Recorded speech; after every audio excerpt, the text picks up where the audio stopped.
A hotel receptionist laughed when a man in a worn denim jacket claimed he had a meeting with a top Hollywood producer.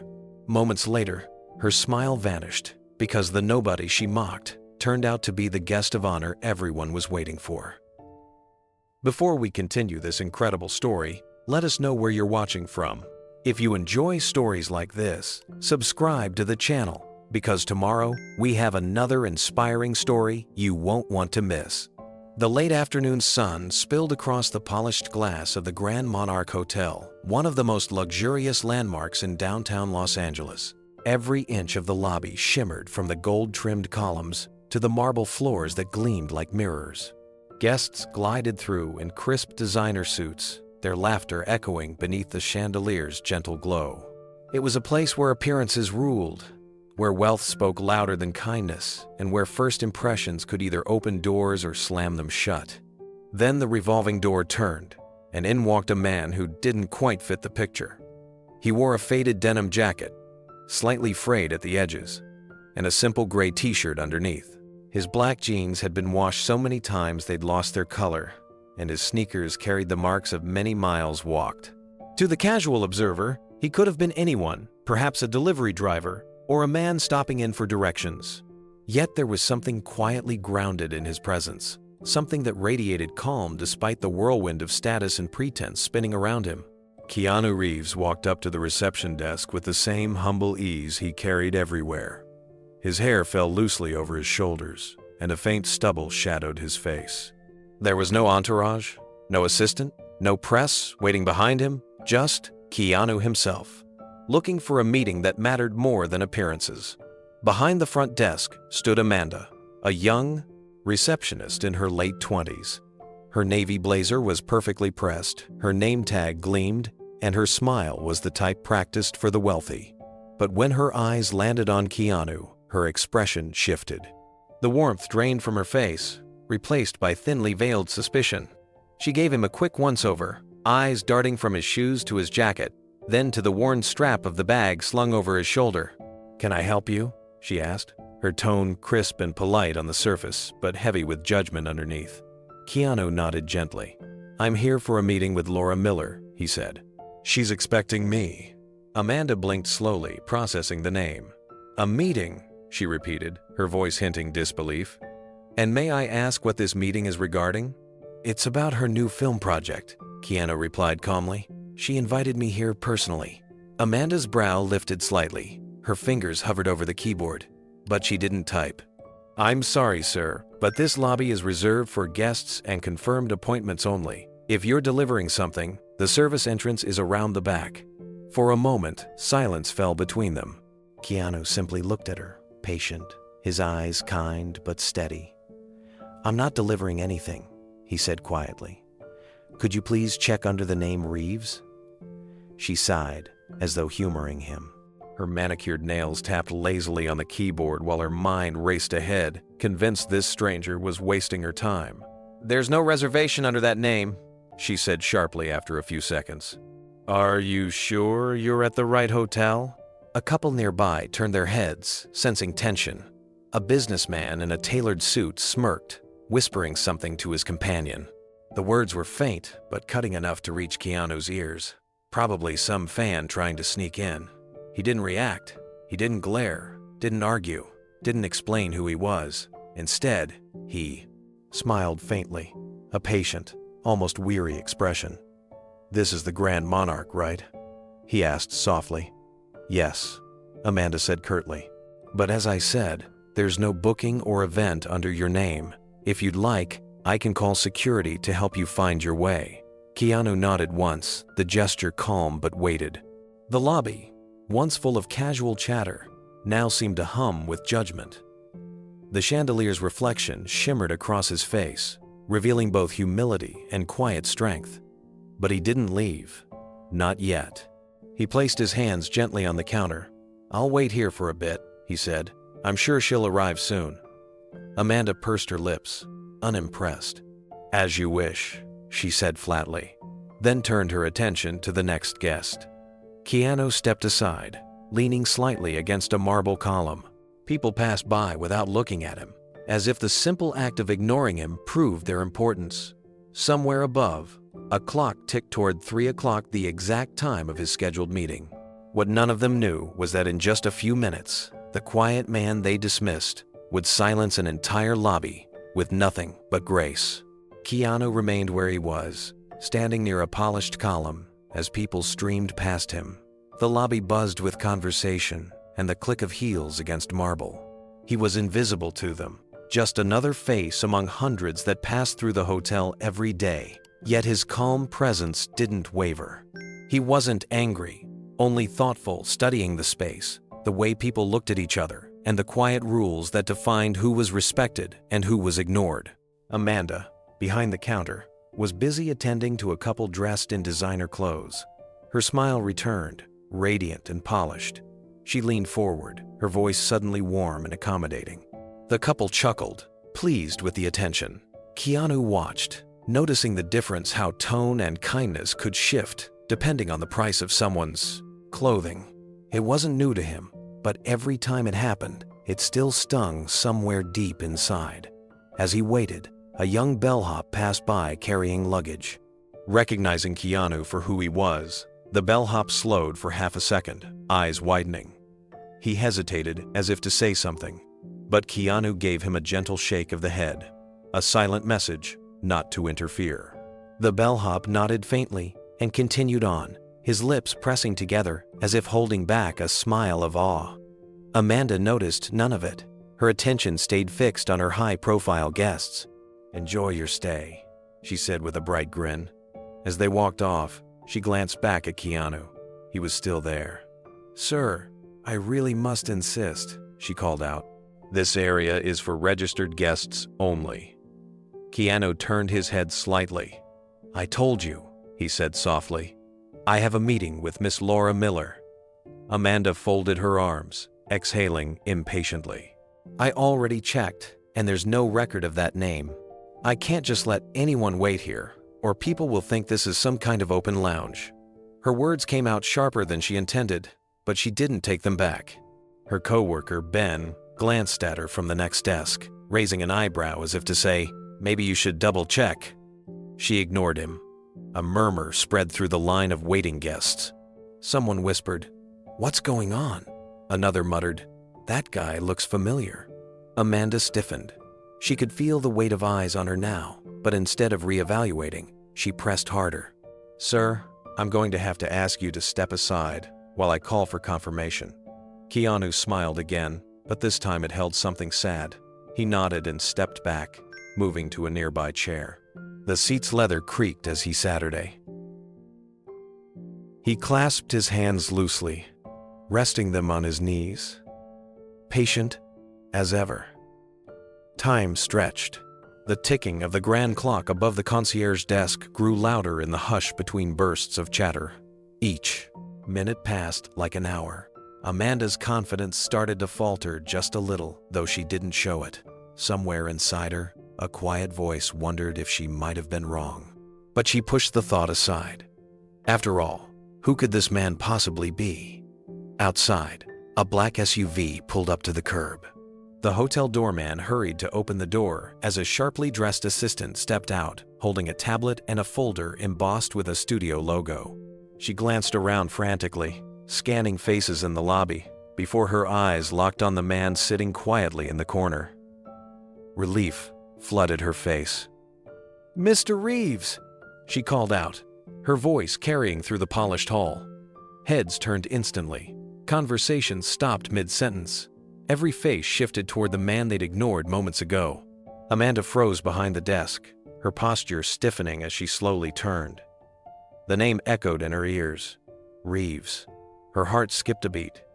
The assistant rushed over, extending her hand apologetically. "Mr. Reeves, I'm so sorry for the confusion.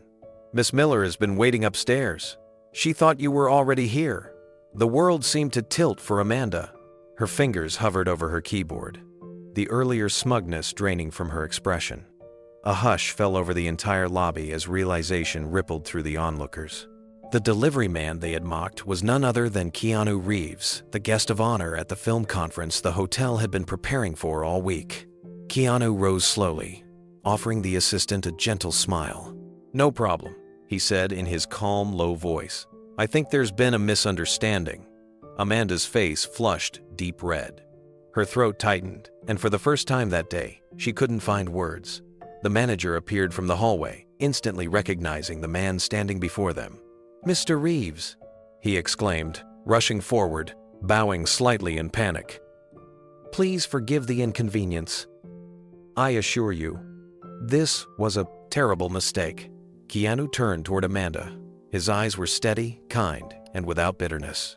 "Anyone can make mistakes," he said softly, "as long as they know how to learn the right thing." The words hung in the air like a quiet thunderclap. No anger, no arrogance, just calm truth.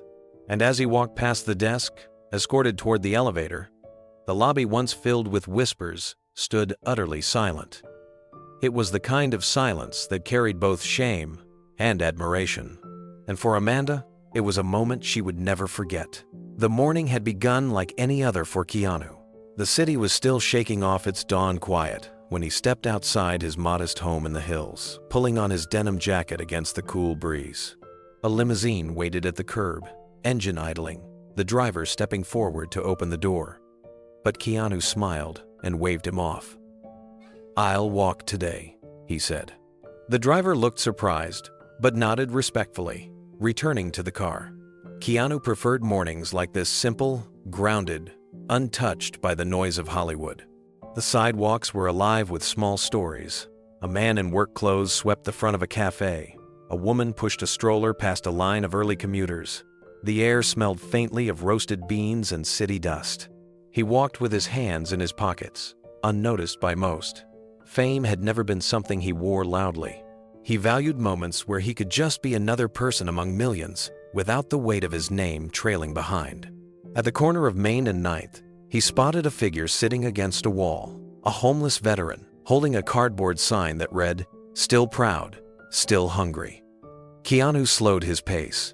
The man's eyes were tired, but not defeated. Keanu reached into his pocket and pulled out a folded bill, slipping it into the small tin cup beside him. The veteran looked up, startled. "God bless you," he murmured.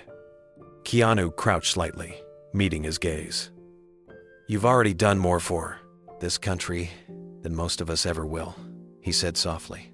The man's hand trembled as he nodded, his eyes glistening. Keanu gave him a gentle pat on the shoulder and continued down the street. A few blocks later, the aroma of fresh coffee drifted from a small food cart run by a cheerful woman in her 50s. Keanu stopped to buy a cup. "You're out early," she said with a grin. "Big day ahead?"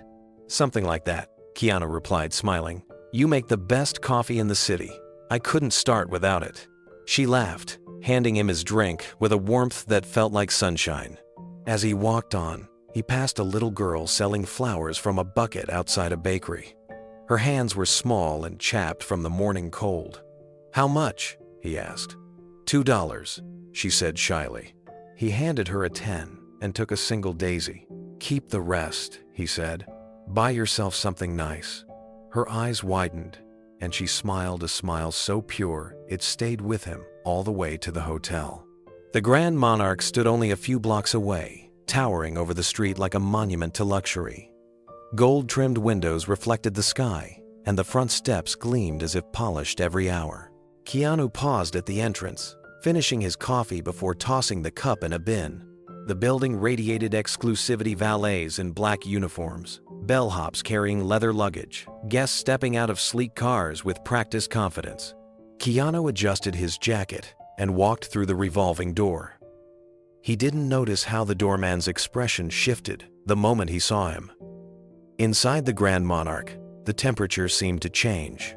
The air was cool, scented faintly with orchids and polished wood. The marble floors reflected every chandelier crystal like scattered stars. Keanu paused, admiring the architectural beauty, the quiet elegance built to impress. Yet even here, where luxury was supposed to make people comfortable, there was something sharp in the card. Atmosphere, a subtle divide between those who belonged and those who didn't. Amanda stood behind the front desk, her posture straight, her expression determined. She had worked at the Grand Monarch for 3 years, and she had learned one rule: appearances mattered. Her manager, Mr. Hensley, was known for his obsession with upholding the image of the hotel. Every morning, meeting ended with the same speech: protect the brand, maintain the standard, don't let the wrong kind of guest lower the tone. Those words had etched themselves into Amanda's mind. That morning, she was already on edge. A difficult guest had complained about the temperature in the ballroom, and her manager had blamed her for the lack of attentiveness. She had promised herself she'd make no more mistakes. So, when Keanu Reeves, though she didn't recognize him, stepped up to her counter in his worn denim jacket, she instantly assumed he wasn't supposed to be there. Her inner voice, shaped by years of subtle pressure, whispered that people who looked like him were rarely guests here. She noticed the creases in his jeans, the coffee cup in his hand, the way his hair fell loosely rather than neatly styled. In her mind, this wasn't a paying guest. It was someone who'd wandered in from the street, or worse, someone trying to sneak in to see a celebrity. Still, she tried to sound polite. "Good morning," she said, her tone clipped. "Can I help you?" Keanu smiled gently. "Yes, I'm here for a meeting with Laura Miller." Amanda frowned. The name didn't sound familiar. She typed quickly, checking the guest database. "Nothing." "I'm sorry. There's no Laura Miller staying with us," she replied. "She's not a guest," Keanu said softly. "She's a film producer. We're meeting in one of the conference rooms today." Amanda blinked. "A film producer?" she repeated, her tone changing from confusion to suspicion. "I see. And are you with one of the crews, or—" "I'm meeting her personally," he said. Amanda forced a smile that didn't reach her eyes.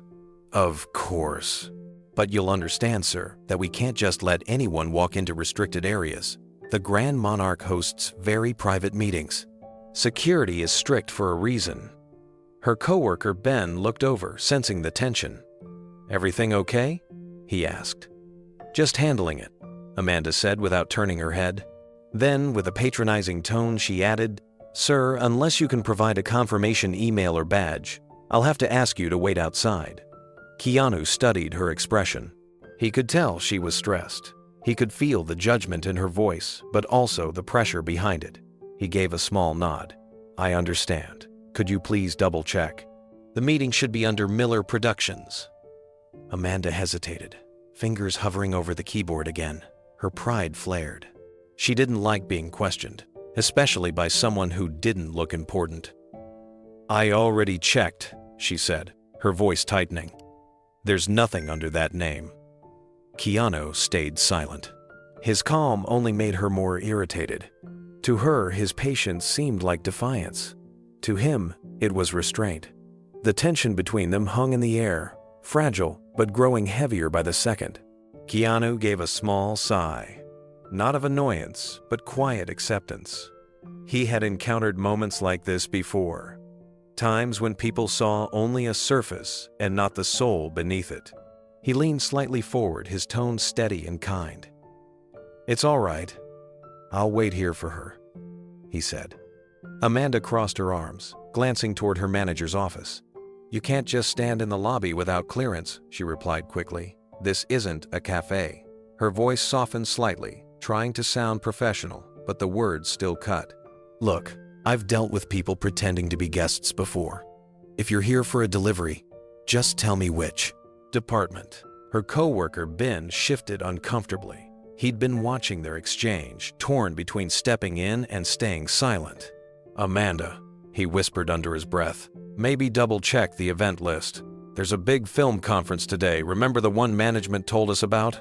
Amanda brushed him off. "That's for VIPs only. Trust me, this isn't one of them." Keanu's eyes lingered on her for a moment. He didn't respond with irritation or pride. Instead, he offered a small, patient smile, the kind that revealed more strength than anger ever could. "Thank you," he said softly. "You're doing your job." "I understand." Something in his voice made Amanda falter. It wasn't defensive or wounded, it was genuinely kind, as if he was trying to ease her embarrassment before it even arrived. But pride won over hesitation. She turned her gaze back to her computer screen. forcing herself not to think about the unease curling in her chest. Minutes passed. Guests continued to flow through the lobby, unaware of the quiet storm brewing behind the front desk. Each refusal from Amanda, each silent acceptance from Keanu, widened the gap between them. She thought she was maintaining control. He knew she was building a wall she didn't even see. And yet, through it all, Keanu remained exactly where he'd been anchored, calm and unshaken. His dignity wasn't dependent on how others treated him. It came from something deeper, something that no sneer or assumption could touch. In another part of the city, a producer named Laura Miller was preparing to meet him, unaware that her guest of honor was being treated like an unwelcome stranger. That meeting would change more than just her film. It would change the lives of everyone inside the Grand Monarch Hotel. The lobby of the Grand Monarch had grown busier as the afternoon crept on. A faint murmur of conversation filled the space business deals whispered over coffee, laughter spilling from polished guests dressed in tailored perfection. Amid the movement and sparkle, Keanu stood quietly near the counter, still waiting, his patience unbroken. Amanda, trying to maintain control, felt the pressure of eyes on her back. A small line of guests had formed, and she decided to focus on them instead. She gestured toward Keanu with a dismissive hand. "Please step aside, sir. I have other guests to assist," she said, her voice sharp enough for others to hear. The comment drew attention. A businessman in a dark gray suit waiting nearby gave a short, mocking laugh under his breath.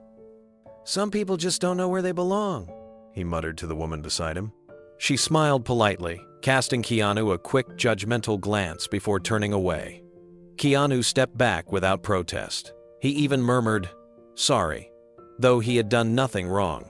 His voice carried humility, not defeat, but the words only deepened the sting for those watching, who mistook kindness for weakness. Amanda turned to greet the next guest, her voice suddenly pleasant again. "Welcome to the Grand Monarch. Checking in?" she asked, with bright enthusiasm. The shift in tone was noticeable. It was as though Keanu had never existed in her line of sight. Ben, the other receptionist, watched the scene from his station. His brow furrowed. There was something about the man standing so calmly, so quietly, that tugged at his memory. He leaned slightly toward Amanda and whispered, "Hey, don't you think he looks a little familiar?" Amanda didn't look up from her computer. "They all do," she said briskly. "Everyone who walks in here thinks they're someone important." Ben frowned, unconvinced. He'd seen enough celebrities walk through those doors to know arrogance when he saw it, and this man had none. There was something different in the way he carried himself, something genuine. Keanu shifted his weight slightly, glancing toward the grand hallway that led deeper into the hotel. His eyes caught on a framed poster mounted near the concierge desk. It was part of the hotel's film series display, showcasing past and upcoming movies shot in Los Angeles. The one closest to him was instantly recognizable, his own face staring back from the shadows, the bold title, John Wick, Chapter 4, blazing beneath. He stood directly beneath it, unrecognized, as guests passed by discussing luxury suites and investment meetings. The irony wasn't lost on him. Ben followed his gaze and froze, realizing what he was looking at. His heart skipped. He turned back toward Amanda, his voice low but urgent.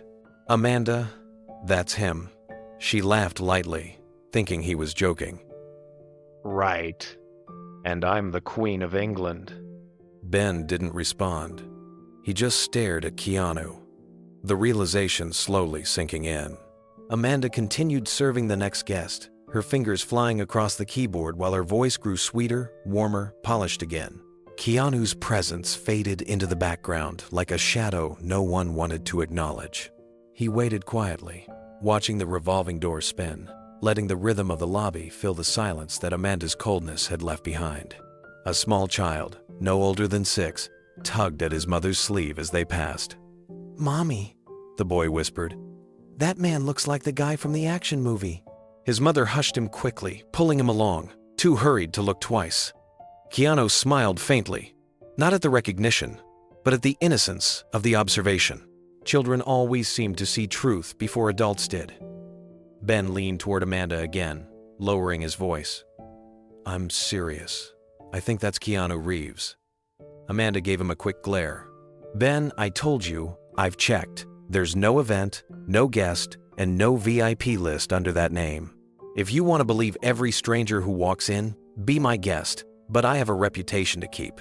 Ben didn't argue, but his concern didn't fade. He glanced at Keanu again, this time studying the calm lines of his face, the quiet way he stood with his hands clasped. There was something unmistakably composed about him, something that didn't belong to the ordinary. Meanwhile, a new guest approached the counter, a man in an expensive suit holding a silver briefcase. Amanda immediately turned her best smile on him. Good afternoon, sir. Welcome to the Grand Monarch, she said warmly. The businessman, noticing Keanu standing a few feet away, frowned slightly. Does this hotel let just anyone loiter around? He asked pointedly. Amanda's cheeks flushed. We're handling it, sir, she assured him quickly. I was just about to have security. That won't be necessary, Keanu said quietly. His tone was calm but firm, carrying a quiet dignity that made the businessman pause. I'm only waiting for my appointment. I don't mean to disturb anyone.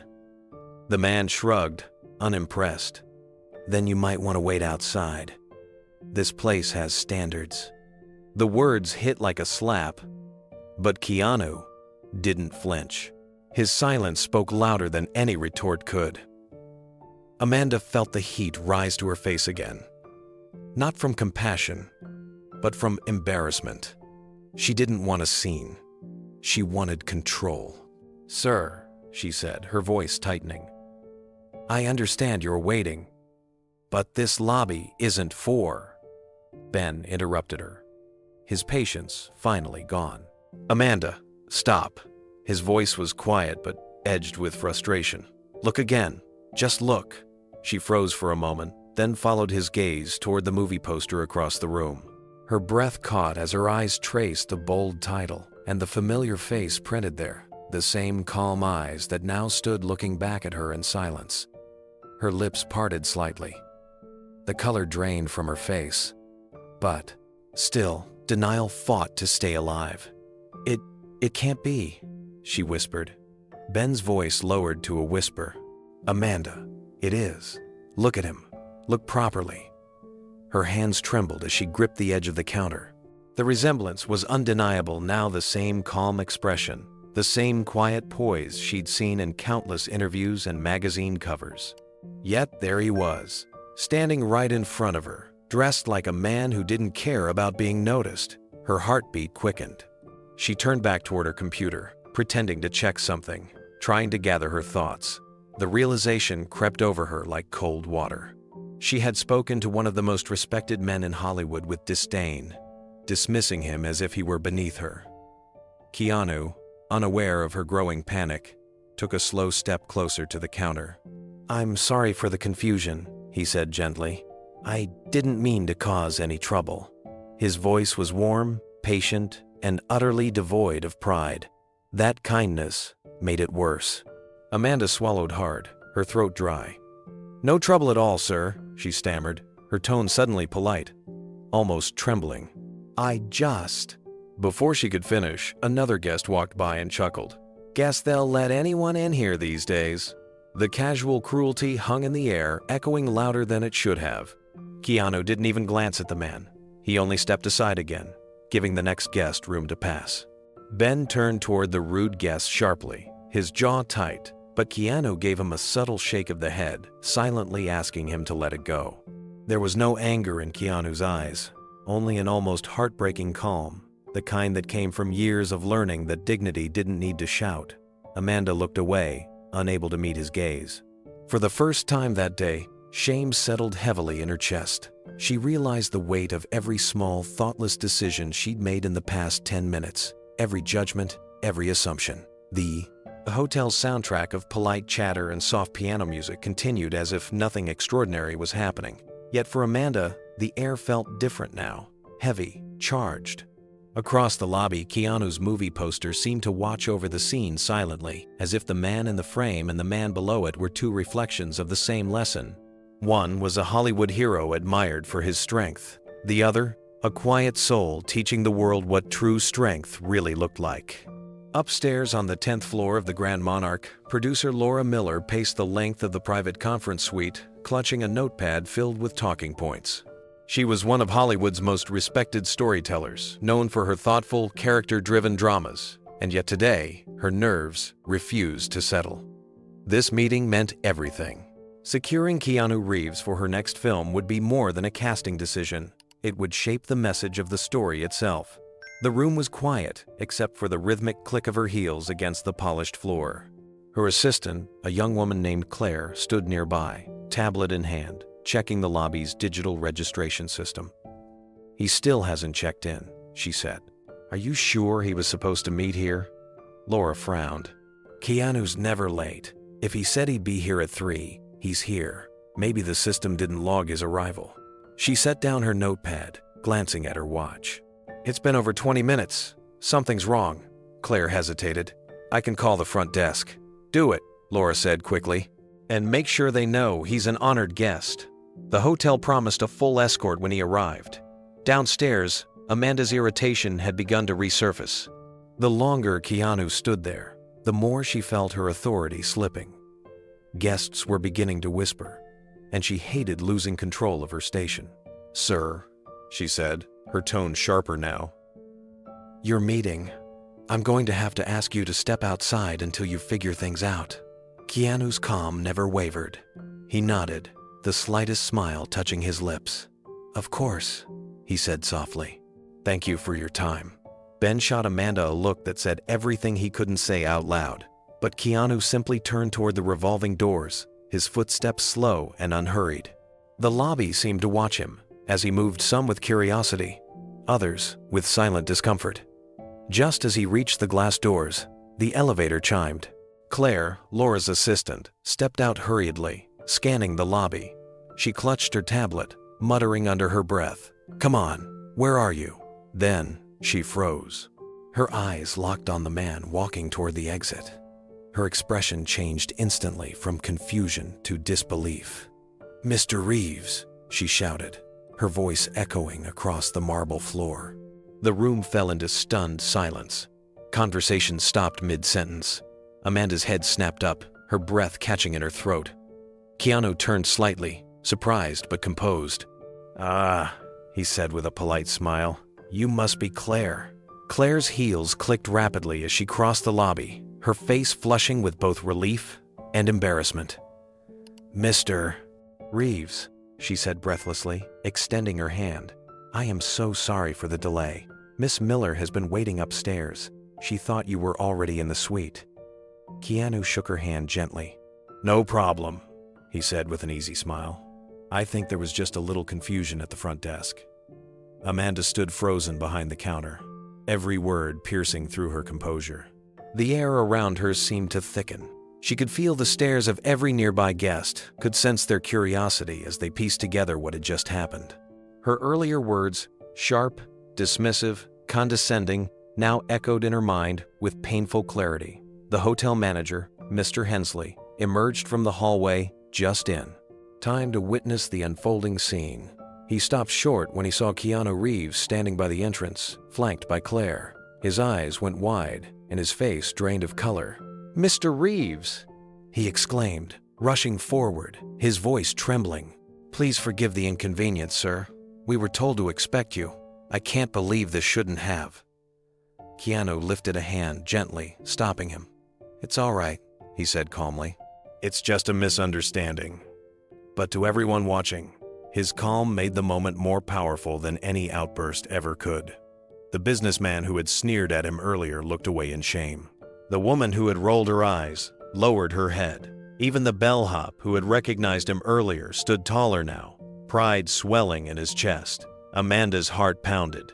Her lips parted as if to speak, but no words came out. The room she had once controlled now felt like a stage where she was the unwitting villain. Claire turned toward the manager. "We need to go upstairs immediately," she said, her tone brisk.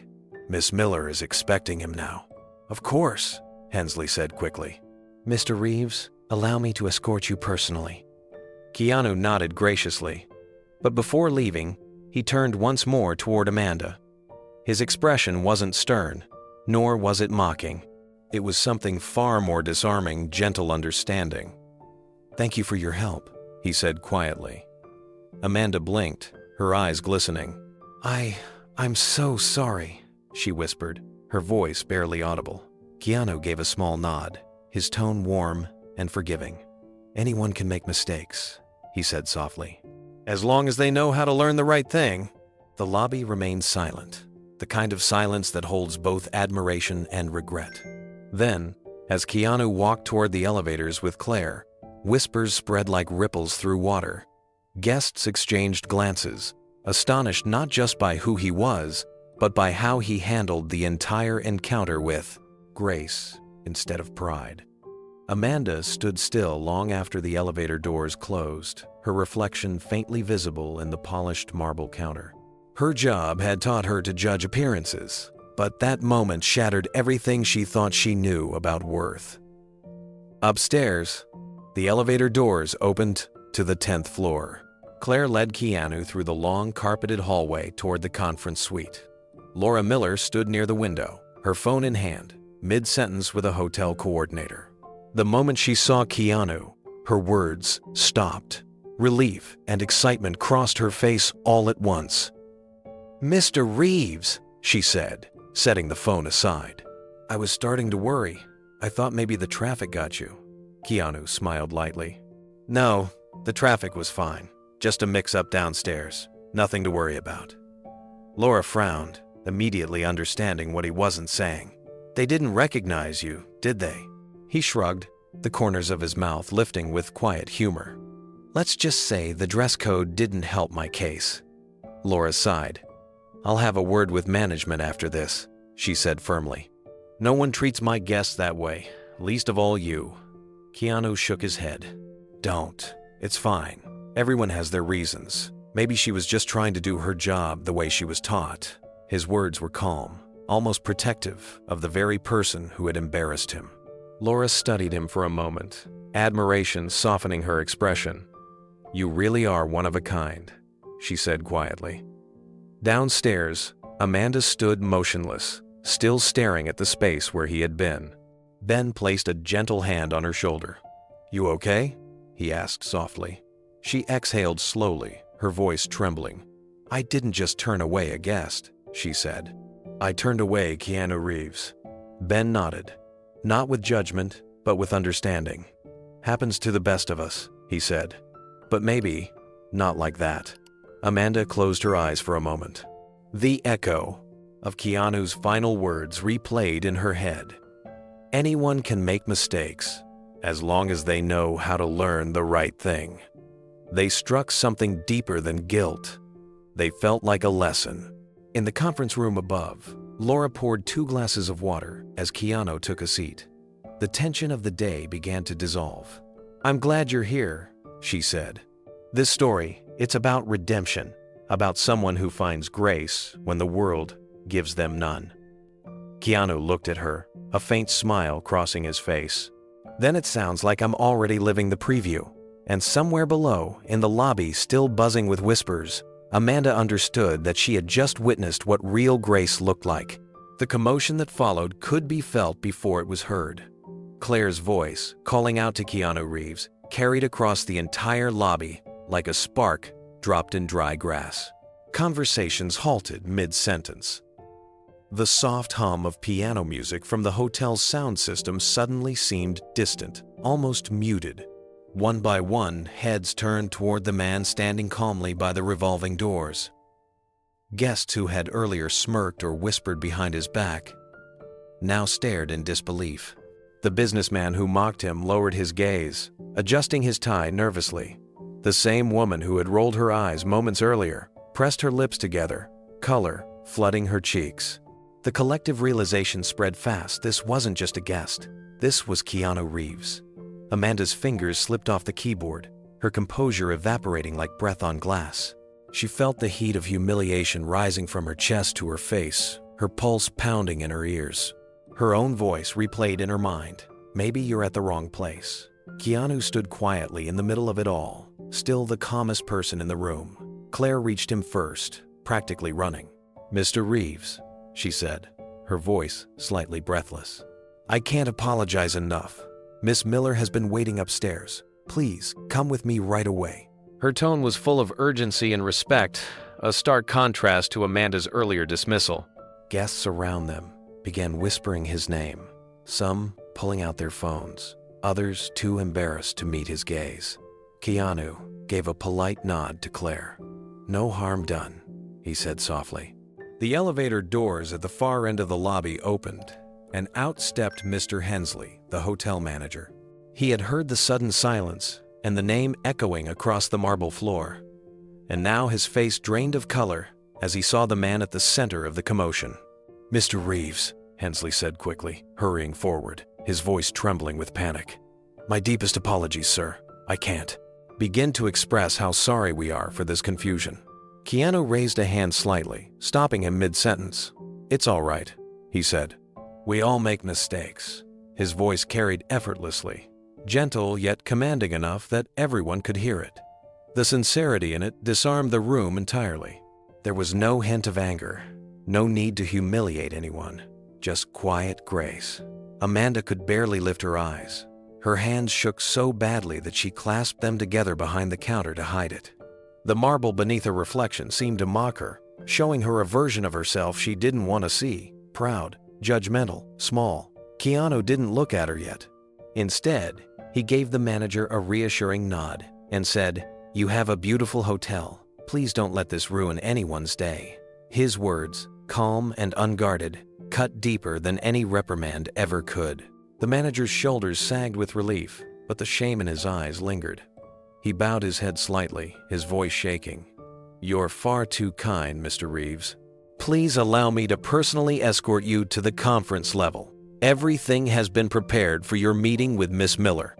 Keanu nodded lightly. "That's not necessary," he said. "Your assistant here is already helping me." He turned to Claire with a polite smile. "You've done more than enough." The moment carried a strange stillness. The crowd's attention stayed locked on Keanu. Their earlier arrogance turned into admiration. He wasn't the kind of celebrity who demanded attention, he earned it through composure. He didn't need to correct anyone. His very presence reminded them what dignity looked like. Amanda could barely breathe. Her heart pounded, her stomach knotted, her mind looping through the events of the last half hour. Every smirk, every dismissive tone, every glance she'd given him now burned with guilt. The sound of her own voice earlier, "If you're delivering something," the burned. Service entrances around the back echoed in her memory until she wanted to crawl away. She stared down at the desk, afraid to lift her eyes. If she looked up, she knew she'd see that same denim jacket, the calm figure she'd judged, now surrounded by reverence. The elevator chimed again. Laura Miller stepped out this time, radiant, yet flustered from rushing. Her assistant's message had been brief. Keanu was in the lobby, and something about a mix-up. As soon as she saw him, she exhaled in relief. "Keanu!" she said warmly, her voice filled with genuine affection. Everyone in the lobby watched in awe as Laura crossed the floor and wrapped her arms around him in a professional yet heartfelt embrace. "I'm so sorry," she whispered. "You shouldn't have had to wait even a minute." "It's okay," Keanu said with that same steady tone. "Things happen." The camera flash of a guest's phone lit up the air for a brief second. Others followed, whispering and snapping photos. Within moments, the hotel that had treated him as invisible became a scene of hushed reverence. "Mr." Hensley stepped back, trying to manage the optics, but Keanu didn't seem to notice. His attention turned to the staff again. He glanced once at Ben, who stood near the counter, shoulders tense but eyes kind. Keanu gave him a small, approving nod. Then his gaze shifted to Amanda. She froze. The world around her blurred into silence. She expected anger or disappointment, maybe even a sharp word. Instead, Keanu's eyes softened, and he offered a single, small nod of forgiveness. an unspoken acknowledgement that cut deeper than any reprimand could. Amanda's throat tightened. Her hands trembled so hard that she had to grip the edge of the desk. That one quiet look, gentle, understanding, undeserved, unraveled every wall she had built around her pride. Keanu turned back toward the elevator, ready to go upstairs. The lobby, once alive with gossip, now felt like a church. Every person in the room stood in quiet respect, not for a movie star, but for a man who chose grace when he had every right to show anger. The elevator doors opened again, reflecting the chandelier's glow across the floor. Keanu stepped inside with Laura and Claire, the soft hum of conversation still muted behind him. Before the doors closed, he turned his head one last time toward the lobby. His calm eyes met Amanda's across the distance. He didn't say a word. He didn't need to. The small, knowing smile he gave her carried more meaning than any lecture could. It was a message of forgiveness, a quiet reminder that kindness never loses its power, even when it's undeserved. The doors closed, and he was gone. Amanda stood motionless, her hands still gripping the counter. For a few long seconds, she couldn't move. Her heart pounded with a mix of disbelief, shame, and awe. Around her, guests murmured softly, their earlier judgment now replaced with admiration for the man they had misjudged together. Mr. Hensley sighed heavily and adjusted his tie. Embarrassment etched across his face. "Amanda," he said quietly, "I'll handle things upstairs. Just take a moment." His tone held no anger, only disappointment, the kind that made her chest ache. Ben glanced at her, sympathy in his eyes. "You couldn't have known," he said gently. She shook her head slowly. "I could have been kind," she whispered. That would have been enough. The reflection in the marble counter seemed different now. She saw not a professional receptionist, but a woman who had just learned a painful truth about herself that she'd mistaken pride for professionalism and judgment for standards. Upstairs, Laura and Keanu walked into the conference suite. The tension of the moment below seemed to dissolve in the warm light spilling from the tall windows. Laura turned to him. "You handled that beautifully," she said softly. "Most people would have made a scene." Keanu smiled faintly. "What good would that do?" he replied. "Anger changes nothing, but sometimes grace does." Laura looked at him, eyes glistening with respect. "You know, I think that's exactly the spirit of the character I wanted to talk to you about."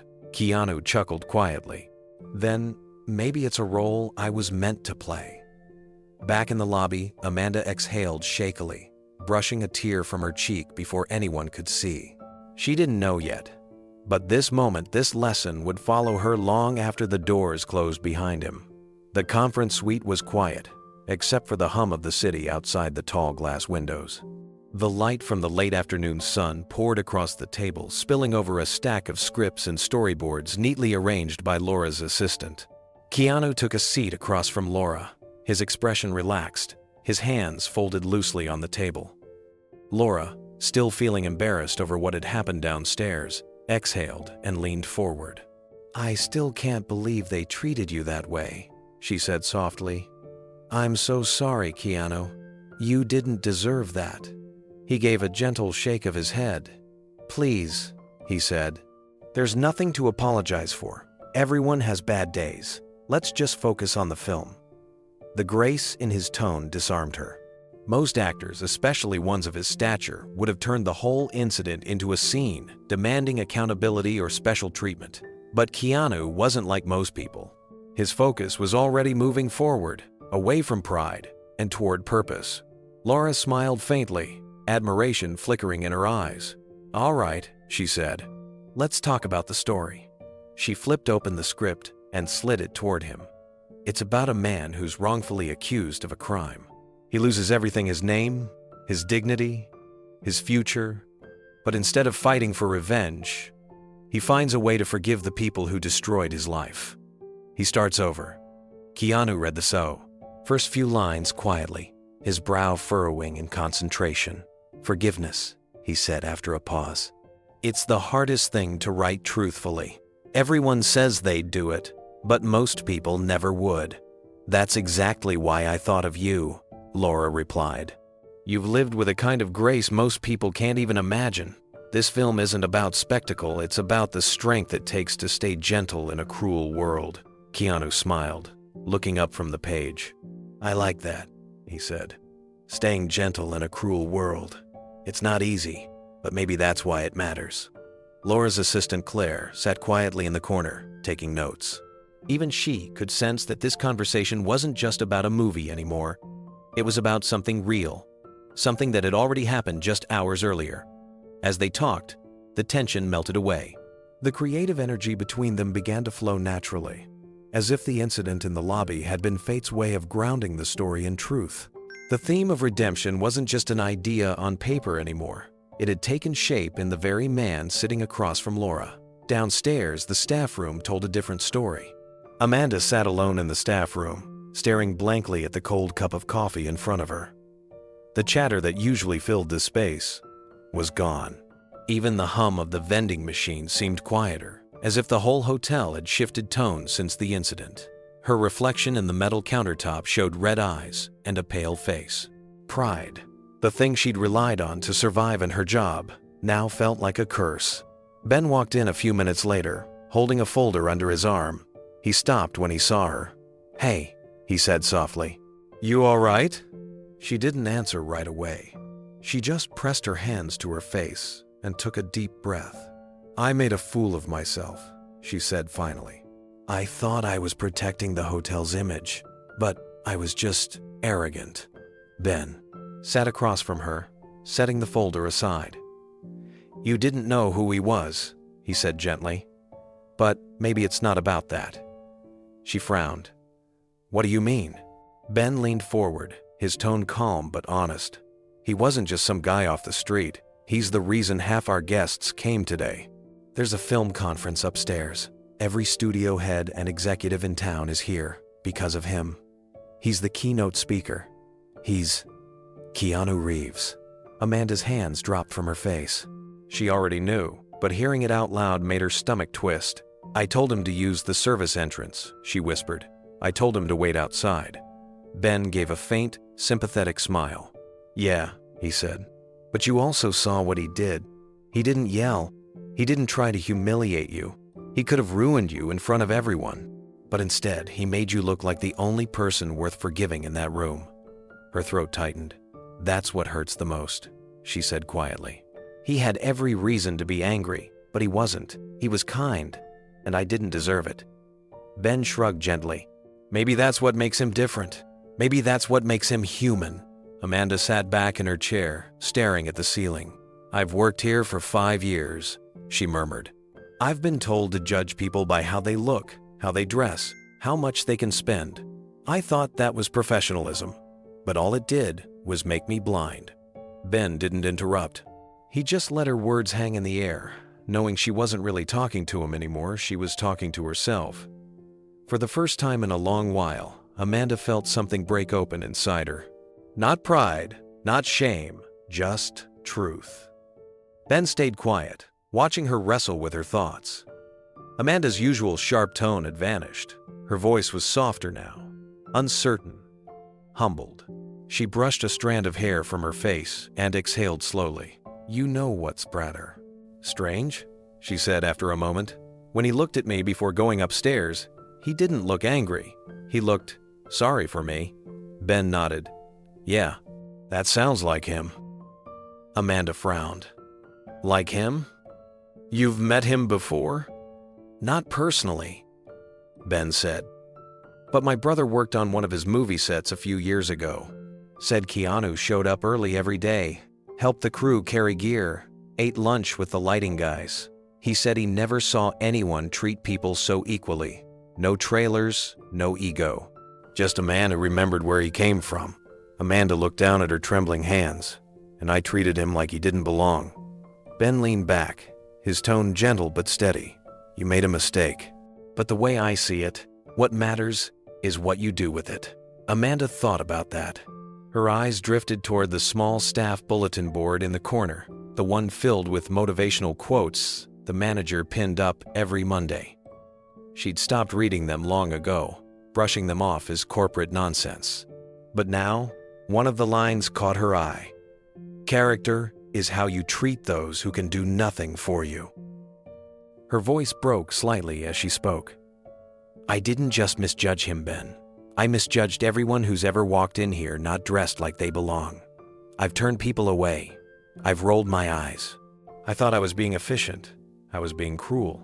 Ben sighed softly. Then, maybe this is the moment you start doing it differently. Amanda blinked, tears threatening to fall. You really think people change that easily? No, he said. But I think the right person can make them want to. She nodded slowly, absorbing the weight of his words. A long silence followed. The muted sound of elevator doors opening and closing echoed from down the hall. Somewhere above them, Keanu and Laura were likely talking about forgiveness, redemption, second chances, the very things Amanda was only now beginning to understand. She wiped her eyes and stood, pacing the room. I have to do something, she said. I can't just sit here pretending it didn't happen. Ben tilted his head. Like what? I don't know yet, she admitted. But I can't undo what I said to him. All I can do is make sure no one ever feels the way I made him feel. Her words came out shaky, but sincere. The decision forming in her heart wasn't born from guilt, it was born from awareness. Ben smiled faintly. That sounds like a good place to start. Amanda gave a small, weary laugh. Do you think he'll even remember me? Oh, he'll remember, Ben said. But not for the reasons you think. You saw how he looked at you. That man doesn't hold grudges. He holds lessons. Amanda turned toward the window. The city outside glowed in the early evening light, the same light that had followed Keanu through the lobby hours before. For the first time in years, she didn't feel the need to be in control. She just wanted to be better. In her mind, she could still hear his voice, gentle, unshaken. Anyone can make mistakes, as long as they know how to learn the right thing. She repeated the words quietly to herself, letting them sink in like a vow. And though she didn't know it yet, that sentence spoken softly, without judgment, would change not just the way she worked, but the way she lived. By early evening, the Grand Monarch had returned to its polished rhythm. Guests moved in and out. Luggage carts rolled quietly through the lobby, and Amanda stood at her post, doing her best to keep her composure. But beneath the calm surface, something had changed. Conversation stopped when she walked past. The bellhops whispered softly among themselves. A few guests even gave her sympathetic looks, as if they already knew. Unbeknownst to Amanda, someone did know actually. Thousands of people were about to. A guest who had been sitting near the lounge earlier that afternoon had recorded a short video on his phone. It captured the entire exchange. Amanda dismissing Keanu with irritation, telling him to use the service entrance, followed by the assistant rushing in, shouting his name, and the stunned silence that followed. The bystander uploaded it to social media with the caption, "When you tell Keanu Reeves he's not important enough for a hotel lobby." Within hours, the video exploded. It started small, shared by a handful of accounts, but Keanu's name alone was enough to light a spark. By nightfall, the clip had millions of views. The comments came pouring in. Even when humiliated, he still acted like a saint. That receptionist's career just ended. Only Keanu could handle disrespect with that much grace. Headlines began popping up across the internet. Hotel employee insults Keanu Reeves. His response wins hearts. The actor who never fights back just proved why everyone loves him. The story spread faster than the hotel's PR team could contain it. By the time the night manager checked the trending page, number Keanu Grace was already climbing the global charts. Amanda's phone buzzed constantly. Friends were texting, asking if the woman in the video was really her. She didn't respond. Her stomach felt hollow, her hands shaking as she read one of the comments aloud under her breath. That receptionist should be fired immediately.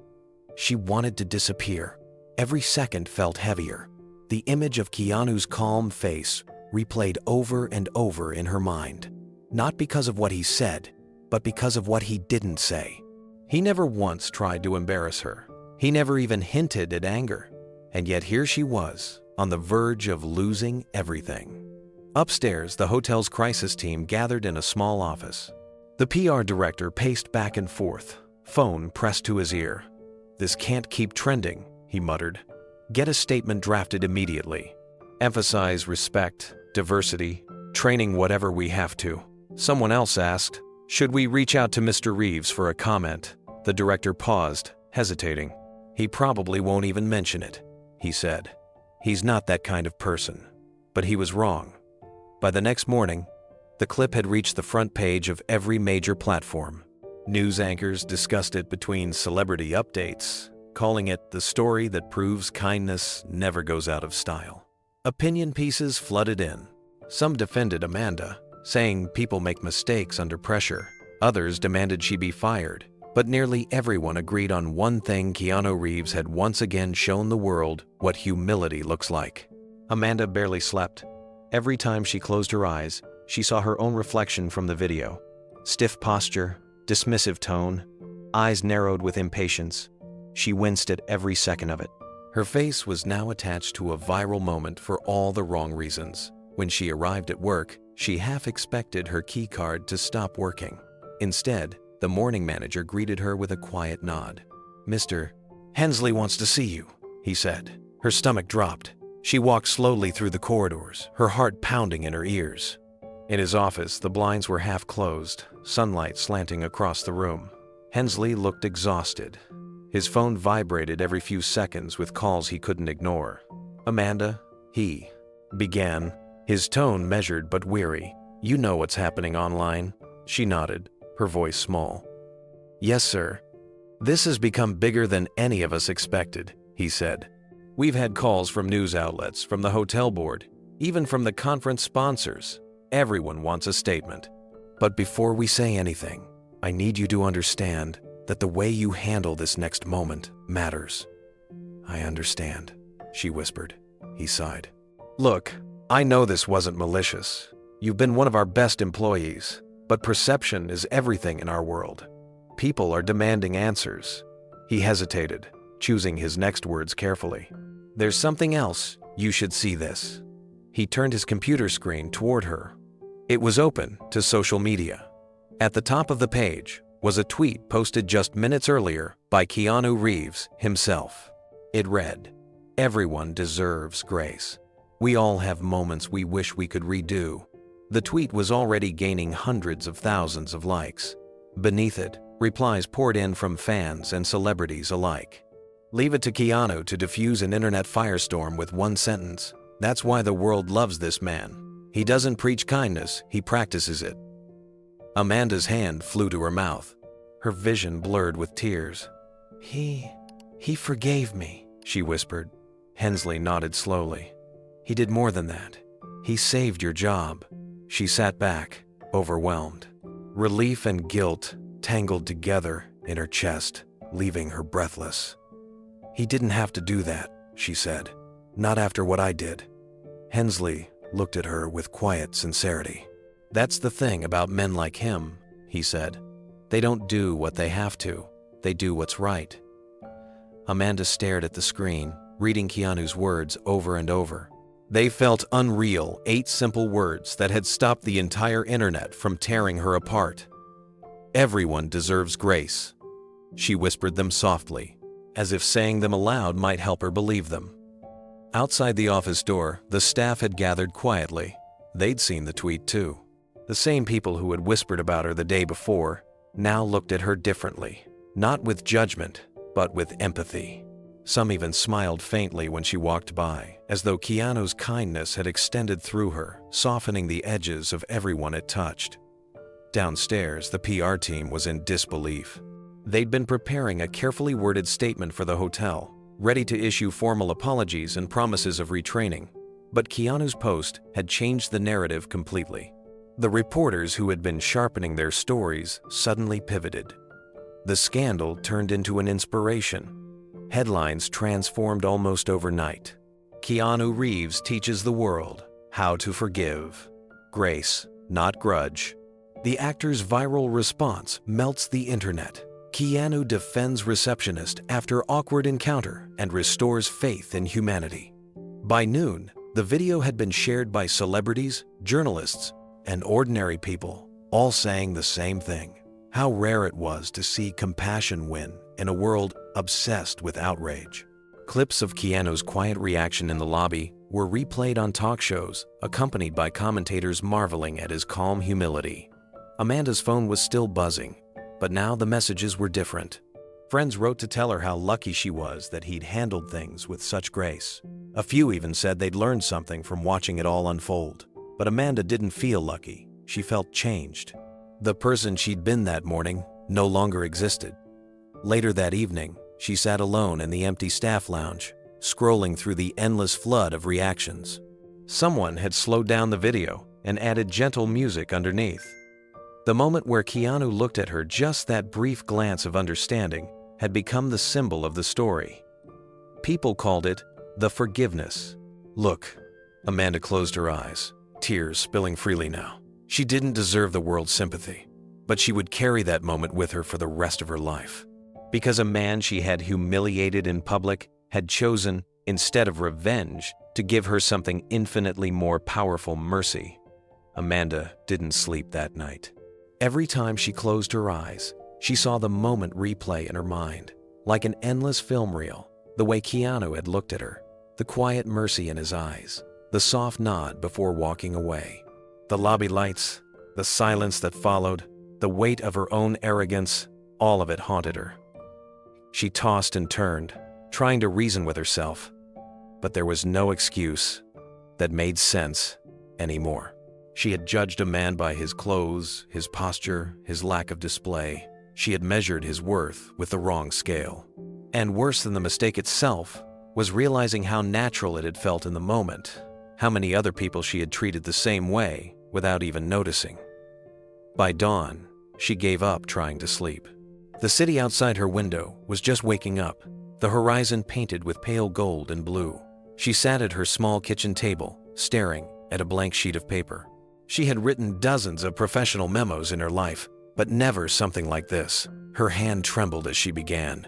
"Dear Mr. Reeves," she wrote slowly, "I don't expect you to read this, and I don't deserve your time.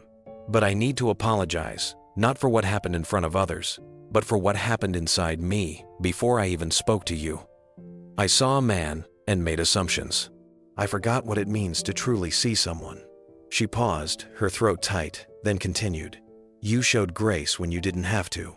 That moment taught me more than any manager or training manual ever could. You reminded me that kindness isn't earned, it's given. I will never forget that." Her handwriting wavered as she signed her name. She folded the letter carefully, slipped it into a plain white envelope, and sealed it with shaking fingers. At work, the lobby was quieter than usual. People spoke softly, still cautious after the whirlwind of attention the day before. Amanda walked to the front desk, her letter tucked into her pocket. Ben looked up from the computer and offered her a small, encouraging smile. "You look better," he said. "I don't feel better," she replied, "but I'm trying." She reached into her pocket and placed the envelope beside the monitor. "If he ever comes back, please make sure he gets this." Ben glanced at it, then back at her. "You really think he will?" "If there's one thing I've learned about him," she said, "it's that he shows up when you least expect it." She took her position behind the counter, her usual routine feeling strangely foreign. Every good morning she greeted a guest with felt heavier now, more deliberate, as though each word carried a quiet apology to the world. The morning passed slowly. Guests came and went, the sound of luggage wheels humming over the polished floor. Amanda forced herself to focus on her work, greeting everyone with care, making eye contact, listening when people spoke. Each small act felt like a step toward redemption, yet beneath her polite smile she carried the ache of uncertainty. Would he ever return? Or was his quiet kindness the end of their story? Around mid-morning, the scent of roasted coffee drifted faintly through the lobby. The bellhop at the entrance turned, confused for a moment, then smiled. A tall man in a baseball cap and sunglasses had walked in, carrying a small paper bag in one hand and 2 takeaway cups in the other. He moved quietly, unnoticed by most of the guests. The staff recognized him immediately, but they said nothing.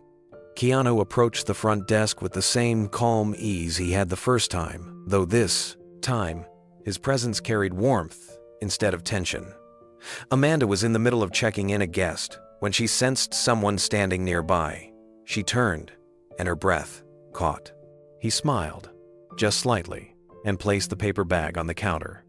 "Morning," he said softly. "Thought I'd bring something for the team. You all work hard." Amanda couldn't speak at first. She just stared at him, stunned, her pulse pounding in her ears. "You didn't have to do that," she finally managed to whisper. "Neither did you," he said. "But you wrote the letter anyway." Her heart jumped. Ben must have given it to him. She felt a rush of emotion she couldn't control. Relief, gratitude, disbelief. "You read it?" she asked quietly. He nodded. "It was honest," he said, "and that's rare." She swallowed hard, fighting the tears that rose in her eyes. "I don't know how to thank you for how you handled everything," she said. "I didn't deserve your forgiveness." Keanu gave a small, thoughtful shrug. "Forgiveness isn't about deserving," he said. "It's about understanding." He gestured toward the bag on the counter. "There's coffee and a few pastries in there. Tell your team thanks for keeping things running smoothly. Hotels don't work without people like you." Amanda's lips trembled. "Thank you," she said softly. "For everything." He smiled, that same gentle, grounding smile that had changed the atmosphere of the entire hotel 2 days earlier. "Take care, Amanda," he said. "And don't be so hard on yourself. We're all still learning." With that, he turned and headed toward the doors. The sunlight spilled through the glass as he stepped outside, his silhouette fading into the crowd beyond the entrance. Amanda opened the paper bag with shaking hands. Inside were several warm pastries and a handwritten note on the napkin tucked between them. The words were short and simple. "Thanks for the hard work. Keep smiling, KR." She pressed the napkin to her chest, tears finally spilling down her cheeks. It wasn't the gift that moved her, it was the message. The man she had once dismissed for looking ordinary had become the example she would live by.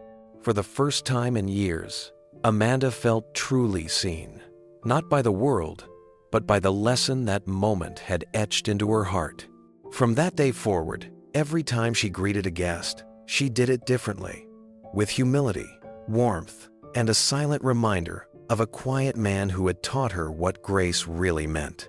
The day after Keanu's quiet visit, the Grand Monarch felt strangely peaceful. The chaos had passed, replaced by a calm hum that seemed to linger in the air. Guests smiled more. The staff spoke to each other with softer tones. Even Amanda felt it, like the hotel itself had taken a deep breath and released something heavy. By mid-afternoon, her shift was almost over. She'd spent the entire morning double-checking reservations and assisting guests with an attentiveness she hadn't shown before. But her thoughts kept drifting to one question: was that the last time she would ever see him? Ben noticed her glancing toward the glass doors every so often. "You're hoping he'll come back again," he said with a small smile. Amanda sighed. "I just want a chance to say the right words this time," she replied. "Yesterday I couldn't even think straight. I just froze." Ben nodded knowingly. "If it's meant to happen, it'll happen," he said. "That's the kind of person he is. He doesn't leave things unfinished." After her shift ended, Amanda stepped outside into the hotel's back garden, a quiet terrace filled with roses, olive trees, and small stone benches. The late afternoon light shimmered through the branches, reflecting off the pond's surface like liquid gold. She often came here to breathe after long shifts, to let the noise of the lobby fade away. But today, she wasn't alone. At the far end of the terrace, sitting beneath a Japanese maple, was Keanu Reeves. He was dressed casually again, wearing the same worn denim jacket, a cup of coffee resting beside him on the bench. He was reading a small paperback book, the pages fluttering softly in the breeze. Amanda froze mid-step, her heart raced. For a few seconds, she considered turning back, afraid of disturbing him or worse, embarrassing herself again. But then she remembered his words. "It takes courage to learn the right thing." She took a slow breath and walked forward. When she was only a few steps away, she spoke, her voice low but trembling. "Mr. Reeves?" He looked up immediately, surprise flickering across his face before it softened into that familiar, patient smile. "Amanda," he said, setting the book aside. "Hi." Her chest tightened. She hadn't expected him to remember her name. "I didn't mean to bother you," she said quickly. "I just wanted to say—" She hesitated, searching for the right words. "I wanted to say how truly sorry I am. For everything." Keanu studied her face for a long moment, then nodded gently. "It takes courage to say that," he said. "Thank you." Amanda let out a shaky breath, the tension in her shoulders slowly easing. She sat down at the far end of the bench, leaving space between them out of respect. The garden was quiet, except for the distant sound of birds and the soft rustle of wind moving through the leaves. For a few moments, they didn't speak. The silence wasn't awkward. It was thoughtful, grounding. "I keep replaying that moment in my head," Amanda said softly. "How I looked at you, how I spoke to you. I thought I was being professional, but I wasn't. I was being small." She looked down, her hands twisting together. "You didn't deserve that." Keanu leaned back slightly, his expression calm. "We all have moments we wish we could take back," he said. "The important thing is what we learn from them." Amanda glanced up. "Do people treat you like that often?" she asked carefully. He gave a small smile. "More times than you'd think," he said. "Sometimes because of fame, sometimes because of appearance. It's not really about me, it's about what people carry inside. Everyone sees the world through their own filter." His words hit her like sunlight breaking through clouds. "That's true," she whispered. "I didn't see you. I saw what I expected to see." He nodded. "We can't control how others see us," he said, "but we can control how we respond. The world tests that every day. Most people fight back with pride, but kindness disarms people. It changes the energy in the room." Amanda looked at him, her eyes full of both awe and regret. "That's what you did. You didn't even have to say much. The way you handled it changed something in me." Keanu smiled gently, his gaze thoughtful. "Maybe that's why it happened," he said. "Sometimes the hardest moments are just lessons wearing disguises." She blinked, letting the words sink in. For the first time in days, she felt her chest loosen, the guilt giving way to something lighter understanding. Keanu picked up his coffee and took a slow sip. "You know," he said quietly, "I grew up seeing people judged for how they looked. My mother worked jobs where people didn't even make eye contact with her. I learned early that dignity isn't something anyone can give you. It's something you keep, no matter what." Amanda nodded, her throat tight. "And that's what you did that day. You kept your dignity when I lost mine." He looked at her with kind eyes. "Then maybe we both learned something," he said. "You learned to see people differently, and I was reminded that grace still matters." They both smiled, a quiet understanding settling between them. For a moment, it felt as if the world outside the garden didn't exist. No headlines, no mistakes, just two people sharing truth. Amanda stood after a while, wiping her eyes discreetly. "Thank you for sitting with me," she said. "I know you didn't have to." Keanu stood as well, slipping his hands into his jacket pockets. "You don't need to thank me," he said. "Just keep that lesson close. The world needs more people who pause before they judge." She nodded, her voice trembling. "I will." He gave her one last smile, then turned to walk along the stone path leading out of the garden. As he disappeared, around the corner, the wind shifted gently through the trees, and Amanda closed her eyes, whispering a silent promise to herself to live the lesson he had given her, and never again mistake appearance for worth. That brief meeting, quiet and simple, became the moment that changed everything. By the end of that week, the story had evolved into something no one could have predicted. What had begun as an embarrassing viral video was now being hailed as a national example of grace and humility. The news outlets ran headlines that read, "Keanu Reeves forgives receptionist who insulted him, turns scandal into a lesson in humanity." Morning talk shows debated what they called the Keanu effect, discussing how a single act of kindness could change public discourse. Clips of the lobby incident and Keanu's calm reaction continued to circulate online, but now paired with his words about forgiveness. Commentators pointed out how rare it was for someone to rise above humiliation without anger or self-defense. Others talked about the deeper message, how society had grown obsessed with appearances and status, forgetting the importance of compassion. The Grand Monarch Hotel, initially terrified of reputational damage, found itself in an unexpected spotlight. Instead of distancing from the story, the board decided to transform it. A week later, they launched a new public campaign titled "Seeing People, Not Status." The tagline appeared on the hotel's website, brochures, and even engraved on small plaques in the lobby. Amanda became part of the new internal training program. She was asked initially, to her disbelief, to speak to new staff about empathy, humility, and customer respect. Standing before a group of recruits for the first time, she felt her voice shake as she described her mistake.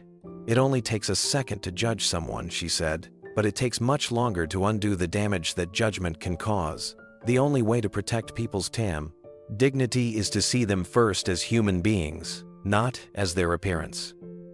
The room stayed silent, but not from discomfort, from respect.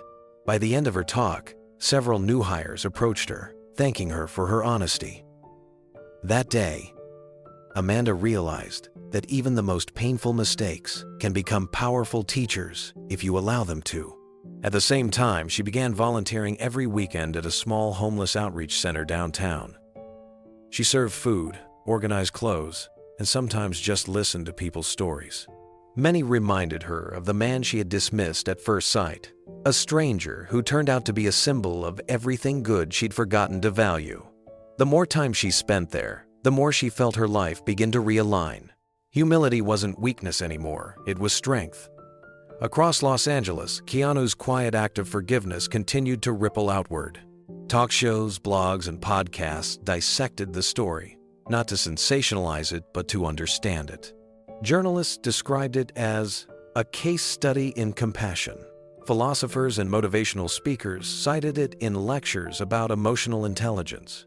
One morning show opened with a simple quote from him: "Grace is free to give, but priceless to receive." The host said it out loud, then smiled at the camera, telling viewers to write it on their bathroom mirrors. Meanwhile, Keanu went about his days as if nothing extraordinary had happened.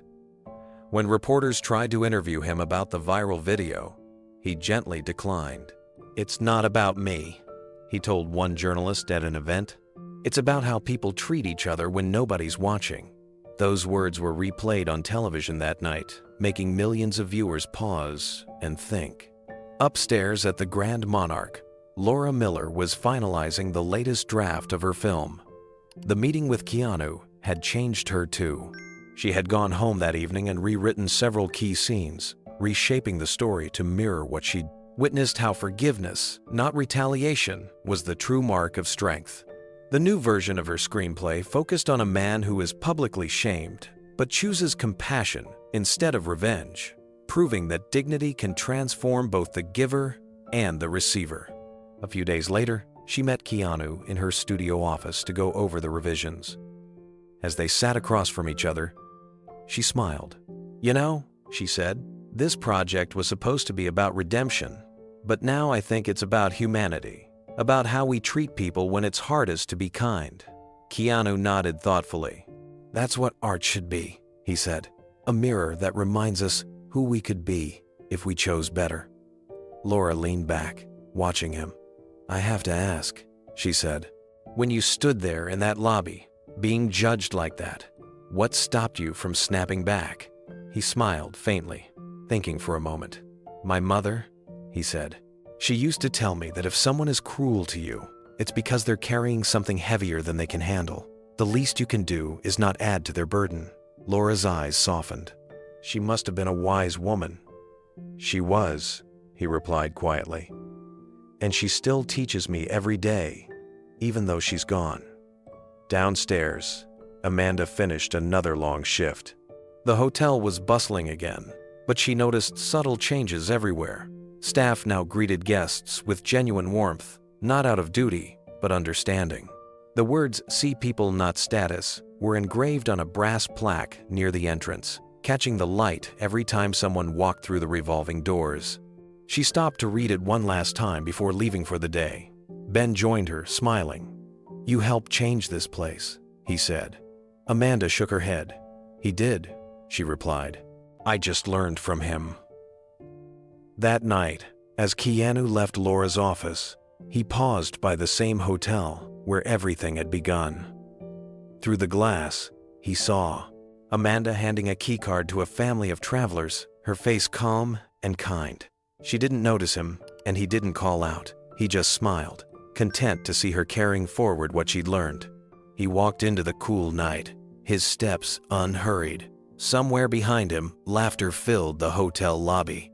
Inside those walls, a single moment of grace had become a lasting legacy, a quiet reminder that even in a world obsessed with power and appearances, kindness still had the power to rewrite every story. Months passed, and Los Angeles slowly moved on to new stories, new headlines, and new scandals. But one quiet narrative never faded completely. The story of Keanu Reeves and the hotel receptionist continued to live in the public imagination, shared on forums, quoted in sermons, discussed in classrooms. It became one of those rare modern parables people referenced whenever the topic of kindness came up. During that time, Laura Miller's film moved from development to production. What had begun as a project about redemption had evolved into something deeply personal for everyone involved. The title was simple yet evocative: The Measure of Grace. Keanu had agreed to star as the lead, a man wronged by circumstance who chooses forgiveness over vengeance. When filming began on a quiet autumn morning in Vancouver, the crew sensed something special in the air. Keanu arrived early, as he always did, greeting everyone by name, shaking hands with the lighting technicians and craft service workers before stepping onto the set. He treated everyone with the same gentle respect, no matter their role. It was that quiet consistency, the same grace he'd shown in that hotel lobby, that infused every frame of the film. Laura watched from behind the monitor as the cameras rolled. The first scene captured Keanu's character standing before the people who had destroyed his reputation.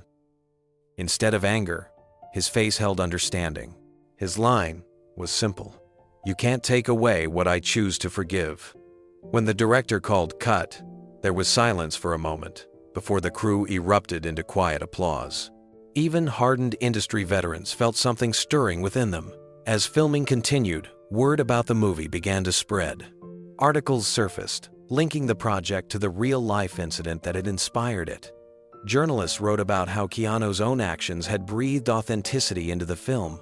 Headlines read, "Art imitates life. Keanu Reeves brings real grace to the screen." In interviews, Laura didn't deny the connection. "We didn't plan to base it on what happened," she said. "But when truth finds its way into art, you don't ignore it." This story became what it needed to be. When asked about the incident directly, Keanu always responded humbly. "I think everyone's been both the one who judges and the one who's judged," he said. "We've all been on both sides of that moment. It's not about shame, it's about learning." That single line made its way into countless editorials and podcasts, reigniting the story once again.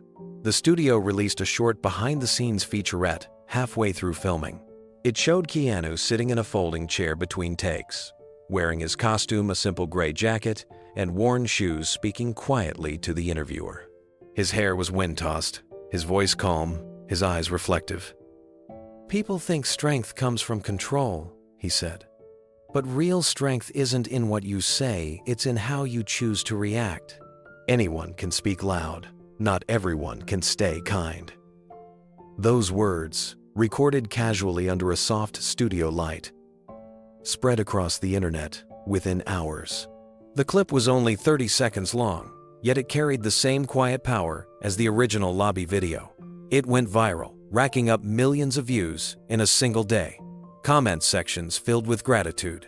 Teachers used the quote in classrooms. Community leaders shared it in sermons. For Amanda, watching from her small apartment after work, it hit differently. She sat at her kitchen table, hands wrapped around a cup of tea, staring at her phone as Keanu's face appeared on screen. His tone was exactly as she remembered, gentle, steady, unshakable. She watched the clip several times, her eyes misting as she whispered, "That's him. That's exactly who he is." The next day, news anchors debated the film's message. One host said, "Keanu Reeves is reminding the world that forgiveness isn't weakness, it's wisdom." Another replied, "It's rare to see someone live their values so quietly. He doesn't need to perform kindness. He simply is kind." Amanda smiled faintly. She'd stopped caring about the noise of public opinion. What mattered was what he had given her the chance to change her life before it was too late. At the hotel, the staff still talked about him from time to time. The plaque reading "See People Not Status" remained near the entrance, polished daily. Guests often asked about its origin, and Amanda would share the story without shame, describing how one moment of misjudgment turned into a lifetime lesson. She no longer tried to hide from it. She had learned that admitting mistakes openly was its own kind of strength. Meanwhile, on set, Keanu finished one of the film's most emotional scenes, a confrontation between his character and the man who had ruined him. Instead of shouting or retaliating, Keanu's character delivered the same calm truth he'd once shown in real life. His voice was low, but steady as he said, "The world can take your peace only if you give it away." When the director called cut, the entire crew fell silent again. One grip whispered, "That didn't feel like acting." Laura nodded quietly. It wasn't. As production wrapped, the studio planned its promotional campaign carefully. The marketing team wanted to highlight the film's theme of redemption, but Keanu asked that they focus on empathy instead. "Let's remind people to listen before they judge," he told them. That's what this story is about. The film's teaser premiered online a few weeks later, opening with his viral quote, "Real strength isn't in what you say, it's in how you choose to react." The trailer faded into shots of him standing silently in the rain, walking through crowds, and forgiving his enemies one by one. Audiences responded instantly. Comments poured in again, not about stunts or spectacle, but about the message. One viewer wrote, "This isn't a movie, it's a reflection of who we should all be." That evening, Amanda sat on her couch, the glow of her television filling the small living room. She watched the teaser again, her heart full. Her life was unrecognizable from the one she'd lived before that day in the lobby. She'd grown softer, kinder, more aware. And as Keanu's final line played, his voice calm and unwavering, she whispered along with him, "It's not about what you say. It's about how you choose to react." The man she had once judged in a moment of ignorance had become her greatest teacher. The night of the Humanitarian Awards arrived with all the elegance Hollywood could offer. Outside the historic theater in downtown Los Angeles, photographers lined the red carpet, their flashes turning the street into a sea of light. The stars had come dressed in designer suits and shimmering gowns, but beneath the glamour, there was a quiet sense of purpose. This wasn't just another industry event, it was a night to celebrate art that made people feel. Among the nominees was The Measure of Grace, the film Keanu had made with Laura Miller. It had become more than a movie. It was a cultural touchstone, credited with sparking conversations about empathy in workplaces, schools, and even online communities. The studio had donated part of the profits to kindness education programs across the country. Teachers used scenes from the film to teach compassion to students. The public had turned its message into a movement. Inside the grand ballroom, chandeliers shimmered over hundreds of guests seated at round tables. The atmosphere was electric but dignified. As the award categories progressed, applause echoed after every winner. But anticipation built steadily toward the final moment, the presentation of the Humanitarian Achievement in Film Award. Laura sat at a table near the stage, her nerves hidden behind a poised smile. Beside her sat Keanu, calm as always, his black tuxedo simple yet elegant. He wasn't one for spectacle, but his quiet presence drew glances from every corner of the room. When the host stepped up to the microphone and opened the envelope, the audience collectively leaned forward. And this year's Humanitarian Achievement in Film Award goes to a pause, The Measure of Grace. The room erupted into applause. Laura covered her mouth, overcome with emotion. Keanu smiled and stood, gently urging her to rise with him. Together, they walked toward the stage as the orchestra played a soft instrumental of the film's theme. Cameras followed their every step, but Keanu's focus was inward. He wasn't thinking about fame or recognition. He was thinking about how this story had begun not in a writer's room or on a set, but in a hotel lobby where a single choice had changed everything. As they reached the podium, Laura spoke first, her voice trembling with gratitude. "This film was born from something real," she said. "It reminded us that grace isn't just a word, it's a responsibility. And this man beside me lived it before he ever performed it." She turned to Keanu, gesturing for him to take the microphone. The applause grew louder, but when he began to speak, the room fell into stillness. Keanu looked out at the sea of faces before him. The lights from the stage gleamed against the darkened audience, but his eyes were calm and steady. He adjusted the microphone slightly and took a slow breath before speaking. "Thank you," he began softly. "This award doesn't belong to me. It belongs to everyone who believes kindness still matters." The Measure of Grace was never just a film. It was a reminder that how we treat people in small moments can change everything. The room stayed silent, hanging on every word. "I've spent a lot of time thinking about what we value in this world," he continued. "We celebrate strength, success, confidence, but maybe what deserves the most applause is humility. Because humility means you still see others, even when the world tells you to look away." His voice grew more personal, the faintest emotion breaking through. This story began with a misunderstanding, a small moment that could have turned bitter but didn't. Because we all have a choice, every day, to make things harder or to make them kinder. He paused, his gaze drifting toward one corner of the crowd. There, seated quietly near the back, was Amanda. Laura had invited her privately, knowing she'd never attend on her own. Amanda wore a modest dark dress and sat still, her hands clasped in her lap, her heart pounding with disbelief. She hadn't expected to be seen in this place, among stars and cameras, but Keanu had just spoken words that felt meant for her alone. He smiled faintly, then said, "I'd like to dedicate this award to everyone learning to see people for who they are, not what they wear. And to those who still believe that grace, no matter how small, can move the world forward." The audience rose to their feet. Applause thundered through the ballroom, echoing off the gold ceilings and marble pillars. Some people wiped away tears. Others just stood silently, moved by the sincerity that radiated from him. Amanda's vision blurred. She clapped slowly at first, then with full strength, her eyes glistening as she whispered under her breath, "Thank you." Laura leaned toward Keanu, whispering softly as the ovation continued, "You know she's here tonight." He turned his head slightly, meeting Amanda's gaze across the room. Their eyes met for only a second, but it was enough.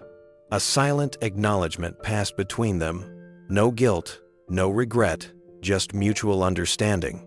The kind of peace that words could never reach. When the applause finally subsided, Keanu stepped back from the microphone and nodded to the audience. "Thank you for reminding me that stories can heal," he said. "I hope we keep telling the right ones." The orchestra began to play again, a gentle melody that filled the hall as he and Laura left the stage, holding the Golden Award between them. Cameras flashed, journalists scribbled notes, but for Keanu, the moment wasn't about the recognition. It was about the journey, the invisible thread connecting a painful misunderstanding to this night of triumph. Amanda stayed seated long after the ceremony ended. Around her, guests mingled and congratulated one another, but she sat in stillness, hands folded, eyes closed. Tears slipped down her cheeks as she realized how far she had come, from humiliation to humility, from judgment to compassion. Her worst mistake had brought her to her greatest growth. As she finally stood to leave, she glanced once more at the stage where Keanu had stood moments ago. The lights had dimmed, but his words still echoed in her heart. We all have a choice to make things harder or to make them kinder. For the rest of her life, Amanda chose the latter. The ceremony wound down slowly, the applause fading into the gentle hum of conversation. Waiters carried trays of champagne through the golden-lit ballroom, while cameras flashed in bursts. People laughed, hugged, congratulated one another, their joy filling the air like music. But amid the glamour and noise, Keanu quietly stepped away. He had never enjoyed the spotlight. For him, the most meaningful moments always happened after the applause. He slipped out through a side hallway, away from the reporters waiting by the main doors. The corridor was dimly lit, lined with framed photographs of past award winners. He walked slowly, still holding the golden trophy, its reflection dancing softly along the marble floor. Near the exit stood a familiar figure, Amanda. She had been waiting there, uncertain if she should approach him. Her hands were clasped tightly, her eyes lowered as if she might turn away at the last second. When she finally looked up, her breath caught. He was already walking toward her. "Mr. Reeves," she began softly, her voice trembling, despite her best effort to steady it. "I didn't want to interrupt your evening, but I needed to say thank you." Keanu smiled, the kind of gentle smile that seemed to erase tension from the air. "You don't have to thank me, Amanda," he said. "You already did, just by showing up tonight." She shook her head, her throat tightening. "No," she whispered. "You don't understand. I've carried that day with me for so long. I've spent every moment since trying to be better, trying to deserve the grace you showed me." Keanu studied her face for a moment, then said quietly, "You don't have to earn grace. That's the point of it." Her eyes welled with tears. She took a deep breath, trying not to cry. "I still needed to see you again," she said. "Not for closure, just to tell you that what you did changed me. The way you handled it, it changed how I treat people, how I think, how I live." Keanu nodded slowly, his expression soft. "Then maybe we both learned something," he said. "It keeps moving, even when we're not looking." Amanda looked at him with quiet awe. "You taught me that," she said. He smiled faintly. "No," he replied. "You taught me that kindness can be contagious." For a moment, they stood there in silence, both aware of how far they'd come from that tense lobby months before. Amanda's eyes glistened, but the sadness that once lived behind them was gone. In its place was gratitude, calm, steady, and real.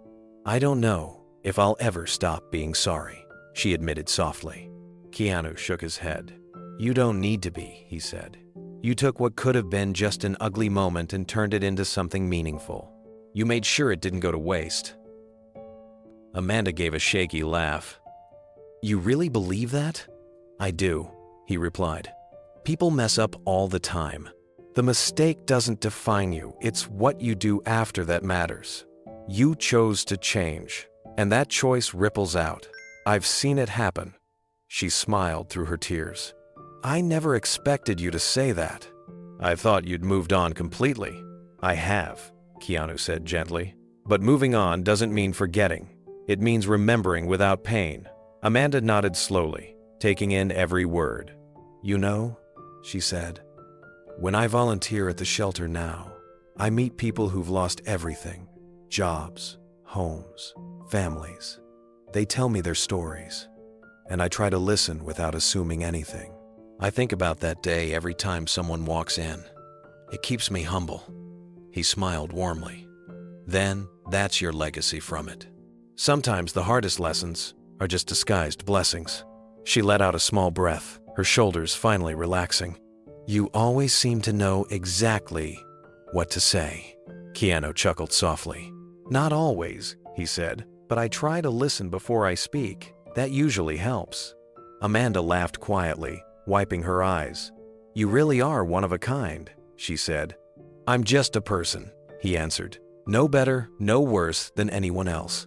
That's the truth people forget when they see fame. At the end of the day, we're all just trying to do right by someone."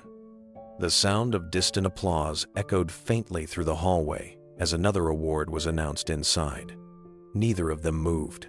Time seemed to slow, the noise fading into the background. For both of them, this quiet moment felt like the true ending, the part of the story no camera would ever capture. Amanda finally extended her hand. "Thank you," she said again, her voice steady this time. Keanu shook her hand firmly. "Take care of yourself, Amanda," he said, "and keep spreading that kindness. It suits you." Her lips trembled into a smile. "I will," she promised. They parted with a mutual nod. No fanfare, no tears, just understanding. Amanda turned toward the main doors, the echo of her heels fading against the marble floor as she stepped out into the night. Outside, the city lights shimmered against wet pavement. A soft drizzle had begun to fall, catching the glow of street lamps as Amanda pulled her coat tighter around her shoulders. For the first time in months, she felt free. The weight she'd carried since that day in the lobby had finally lifted. She walked slowly, breathing in the scent of rain, feeling lighter than she had in years. A few minutes later, Keanu stepped outside, through a different exit. He paused under the awning, looking out at the quiet street. The rain fell harder now, steady and cleansing. He lifted his collar, tucking his hands into his pockets, and started walking toward the end of the block. There were no cameras, no reporters, no applause, just the rhythm of his footsteps against the wet sidewalk. The city around him glowed, alive, but hushed. As he passed beneath a flickering streetlight, a small smile touched his face. He wasn't thinking about fame, forgiveness, or the film that had changed so many hearts. He was just thinking about how a single act of patience could ripple so far beyond what anyone could imagine. The rain continued to fall, soft and unending, washing the streets clean just as grace had quietly washed through two lives that had once collided in misunderstanding. And somewhere in the distance, under the same gray sky, Amanda walked in the opposite direction, carrying with her the lesson that would never fade. That true kindness doesn't need an audience, it only needs a moment. The morning after the awards, the world seemed to wake up softer. Television anchors replayed Keanu's acceptance speech, their voices tinged with emotion. The line that captured hearts everywhere, "See people for who they are, not what they wear," became a mantra, repeated across social media, classrooms, and workplaces. The internet, so often a battleground of arguments and egos, suddenly felt united by something simpler: respect. On Twitter, hashtags like #GraceInAction, #KeanuEffect, and #Kindness Can Change Us trended worldwide. People shared short clips of his speech alongside personal reflections. One user wrote, "If Keanu can forgive that easily, what's stopping me?" Another shared, "Yesterday I snapped at a cashier for being slow. Today I went back to apologize. I want to be better." Even news outlets known for gossip and cynicism changed their tone. One headline read, "In an industry known for egos, Keanu Reeves just redefined class." Another morning show host admitted on live TV, "You know, I thought it was just another viral story, but hearing him say those words last night, it made me call my sister, just to tell her I love her." We hadn't spoken in years. Everywhere, people were pausing to reflect on how they treated others. Teachers played Keanu's speech for their students. Pastors referenced his words in Sunday sermons.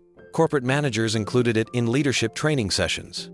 Laura Miller, who had spent months shaping the message of the measure of grace, sat in her kitchen that morning watching the coverage. She couldn't help but smile. "He didn't just play the role," she said softly to herself. "He became the message." Meanwhile, Amanda watched from her small apartment, her coffee growing cold on the table. She scrolled through her phone, overwhelmed by what she saw. Dozens of people were sharing stories that mirrored her own moments of judgment turned into understanding, tempers turned into tenderness. Some mentioned her directly, calling her the receptionist who helped remind the world that kindness still matters. She didn't think she deserved the praise, but she was grateful. Because for once, the internet wasn't tearing someone down, it was lifting people up. Outside, life went on as usual, yet something invisible had shifted in the air. It wasn't just about one celebrity or one incident anymore. It was about the realization that everyone had the power to make a small change, to respond with empathy instead of anger. And somehow, that lesson had found its way into living rooms, office cubicles, and quiet hearts across America. Across the country, the ripple continued. News segments shifted from celebrity gossip to human stories, inspired by what they called the Keanu moment. Morning talk shows invited guests who had changed their lives because of the message. One woman shared how she reconciled with her estranged daughter after years of silence. Another man admitted he'd gone back to find a homeless veteran he'd once ignored, bringing him food and conversation instead of pity. Online, forums filled with personal reflections. A college student posted, "Last year I humiliated someone on camera to get likes. Today, I deleted every video and sent them an apology. I realized kindness doesn't trend, it lasts." A retired teacher wrote, "After 30 years in classrooms, I've seen kids mimic what they admire. If this is who they're watching now, maybe there's hope after all." Even businesses began adopting the phrase "see people, not status" in their marketing campaigns. Airlines put it on in-flight safety cards. Coffee shops printed it on their sleeves. The Grand Monarch Hotel received letters from around the world thanking them for turning a mistake into a movement. The board decided to establish a scholarship program for hospitality students, emphasizing empathy and inclusion, naming it the Grace Fellowship. Amanda, still working at the hotel but now in a senior training role, helped lead the initiative. She often stood before groups of young employees and told her story not to dwell on her shame but to prove that change was possible. Each time she spoke, she quoted Keanu's words, "We all have a choice to make things harder or to make them kinder." Her voice always trembled a little when she said it, but her smile never faltered. She knew her story no longer belonged to humiliation. It belonged to transformation. Meanwhile, Keanu stayed quiet amid the global praise. He gave no interviews and accepted no talk show invitations. To him, the story had already fulfilled its purpose. When asked by a journalist during a film break why he thought the world reacted so deeply, he simply said, "Because everyone's tired of noise. We're all just waiting for something real." That quote, too, spread like wildfire. Memes, murals, and even school art projects featured his words alongside the image of him walking through rain after the award night, humble, alone, unguarded. Late one evening, Amanda came home from work and opened an email from the hotel's PR department. Attached was a photograph from a recent visitor. A small child had drawn a picture of a man in a blue jacket handing coffee to a group of people behind a counter. The caption, written in crayon, read, "Kind people change the world." Amanda pressed her hand to her heart and smiled through her tears. That drawing said everything words couldn't. By the end of the year, The Measure of Grace had become not only a box office success, but a symbol of healing. Universities analyzed its cultural impact. Counselors used it in therapy sessions. And yet, Keanu never once claimed ownership of the movement his actions had sparked. When a reporter caught him leaving a quiet cafe months later and asked if he understood how much he'd changed people, he paused before answering. "I didn't change anyone," he said softly. "They chose to. I just reminded them they could." That line became the final echo of a story that had started with misunderstanding and ended with renewal. In living rooms, classrooms, and quiet hearts, people carried the same lesson forward, that true class was never measured in money, fame, or power. It lived in the quiet strength of those who chose grace when the world expected pride. And across America, millions of people began making that same choice, one moment at a time. 1 year later, the Grand Monarch Hotel stood unchanged in its elegance, but transformed in its spirit. The brass plaque near the entrance still gleamed with the words, "See people, not status." Guests often paused to read it before stepping through the revolving doors, unaware of the story that had inspired it, but feeling its quiet truth nonetheless. Inside, Amanda walked through the lobby in her new role as guest relations manager. Her uniform was the same as before, but the way she carried herself was different, calmer, more confident, grounded. The staff respected her deeply, not because of her title, but because she had lived the lessons she now taught others every day. She'd launched a new program the hotel proudly supported, called the Second Chance Desk. The initiative focused on hiring people who had been overlooked in traditional interviews, those with gaps in employment, unconventional appearances, or difficult pasts. Amanda believed that everyone deserved the opportunity to prove themselves, just as she had been given hers. Every week, she personally conducted interviews, sitting across from nervous candidates who walked in, expecting judgment, and left with hope. "We're not looking for perfection here," she often said gently. "We're looking for heart, because skills can be taught, but kindness comes from within." The program quickly became one of the most talked about hospitality initiatives in the state. Industry leaders wrote articles about it. A few even replicated the idea, crediting Amanda by name. But for her, the real reward was watching someone who'd once been dismissed walk into the hotel in uniform for their first day, smiling, proud, and seen. Sometimes, when she passed by the counter where it had all begun, she'd pause. The marble still gleamed. The same spot where she'd once misjudged a man whose humility had changed her forever. She'd stand there for a moment, remembering his words, "Anyone can make mistakes, as long as they know how to learn the right thing." She'd smile softly and whisper to herself, "I learned." Meanwhile, on the other side of the city, Keanu Reeves was on a new film set. He still arrived early each day, still carried his own bags, and still thanked every crew member by name. Fame had never altered his simplicity. In the year since The Measure of Grace, his schedule had filled with offers and awards, but his focus had never been on recognition, it was on meaning. He had begun quietly donating part of his earnings to kindness-based programs, literacy workshops, food banks, shelters, and community centers. None bore his name. He simply signed them, "A Friend." Keanu preferred to work in silence, letting his actions speak for him. Every few weeks, his assistant brought him a small bundle of letters sent by people from around the world. They came from strangers, teachers, single parents, veterans, and even children, each one sharing a story of how his calm response that day had changed their outlook on life. One read, "I was fired unfairly last year, and I wanted to lash out. Then, I saw your story. I chose patience instead, and it saved my marriage." Another said, "I used to judge people by how they looked. I don't anymore. Thank you for teaching me grace." He kept each letter neatly in a wooden box by his desk. Sometimes, between scenes, he'd take one out, read it quietly, and smile. It wasn't pride he felt, it was gratitude. Gratitude that something as small as restraint could echo so far. When reporters tried to revisit the hotel's story, he always deflected the attention. "It was never about me," he'd say. "It was about remembering that everyone deserves a little understanding." He didn't add that he still thought about Amanda, sometimes not out of guilt or nostalgia, but because her courage to grow had given the story its real ending. Back at the Grand Monarch, Amanda finished another training session for new employees. She closed her notebook and smiled at the small group gathered before her. "There's one rule I want you to remember," she said. "When someone walks through that door, you're not greeting a customer, you're greeting a person.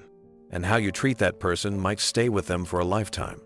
After the session, she walked out to the garden terrace, the same one where she had once spoken to Keanu. The afternoon sun filtered through the maple leaves, casting warm patterns across the stone path.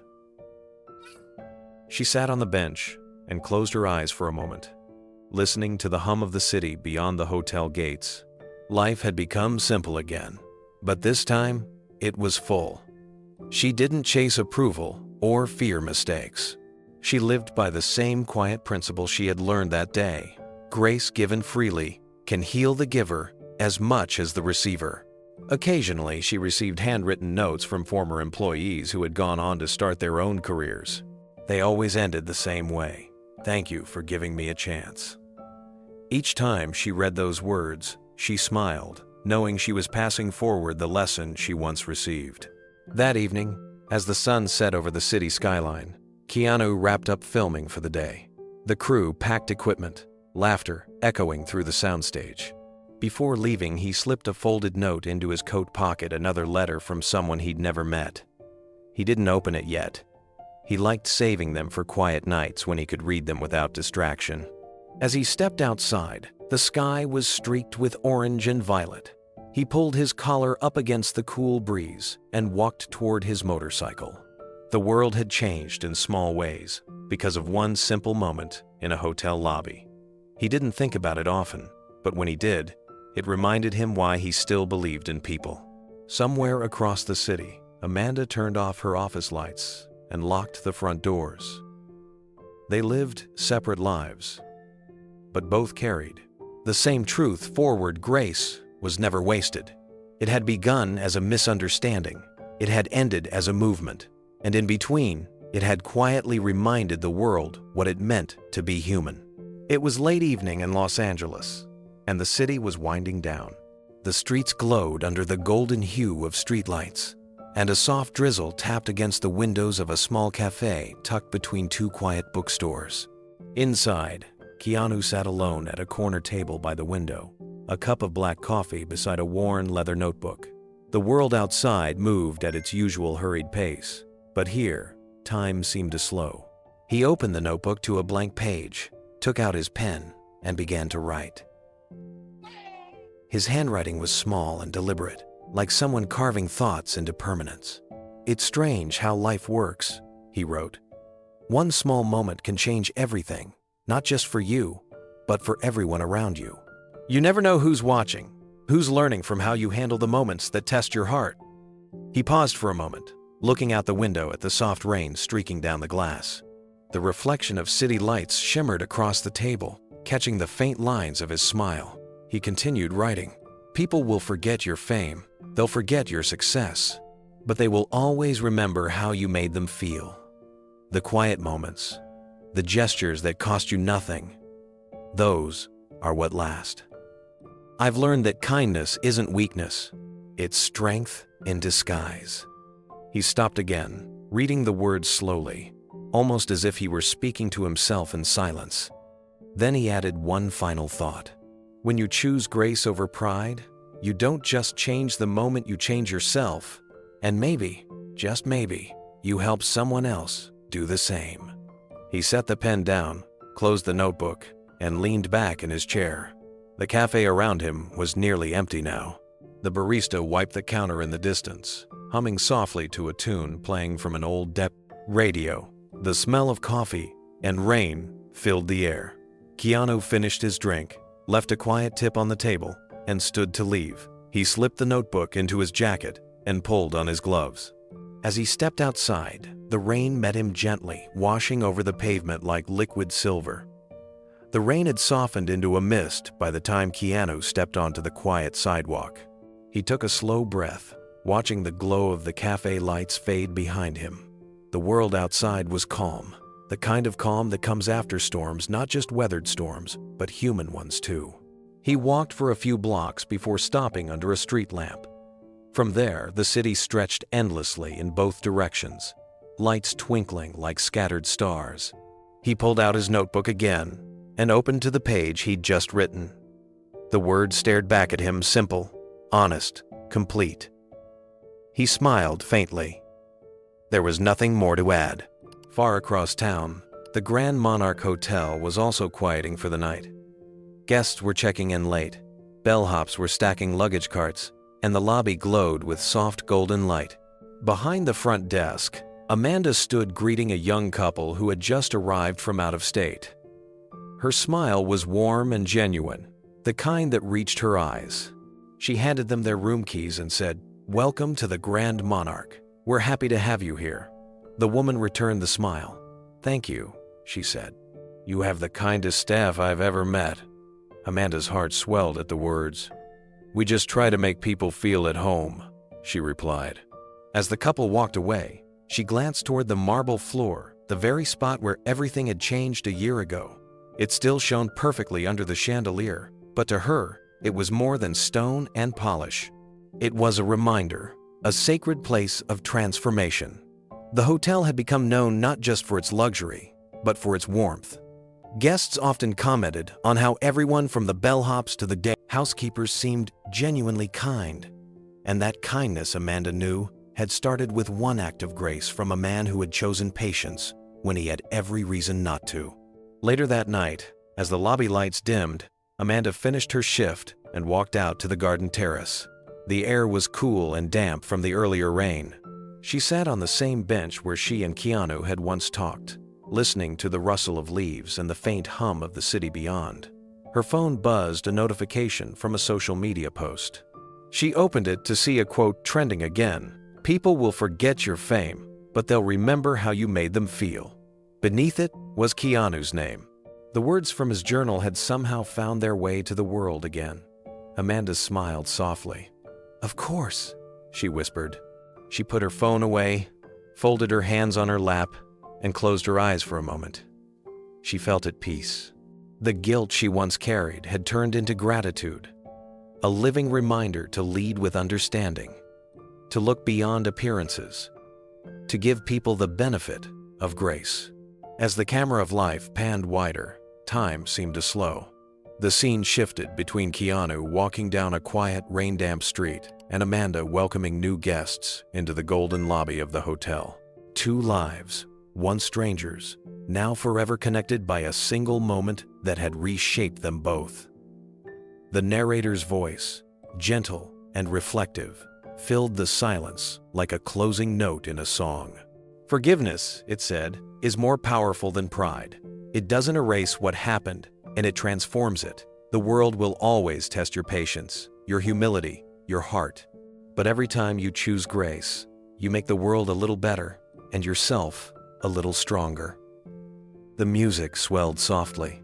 Keanu walked past a bookstore window, his reflection fading in the glass as he disappeared into the night. Amanda stood at the front desk, greeting another weary traveler with warmth. Two ordinary people in a world that often forgets what truly matters, reminding us that greatness is not in what we own or achieve, but in how we treat others when no one's watching. And as the screen faded to black, the voice spoke one final time. If this incredible story touched your heart, share it with someone who believes kindness still matters, and subscribe for more incredible stories like this one.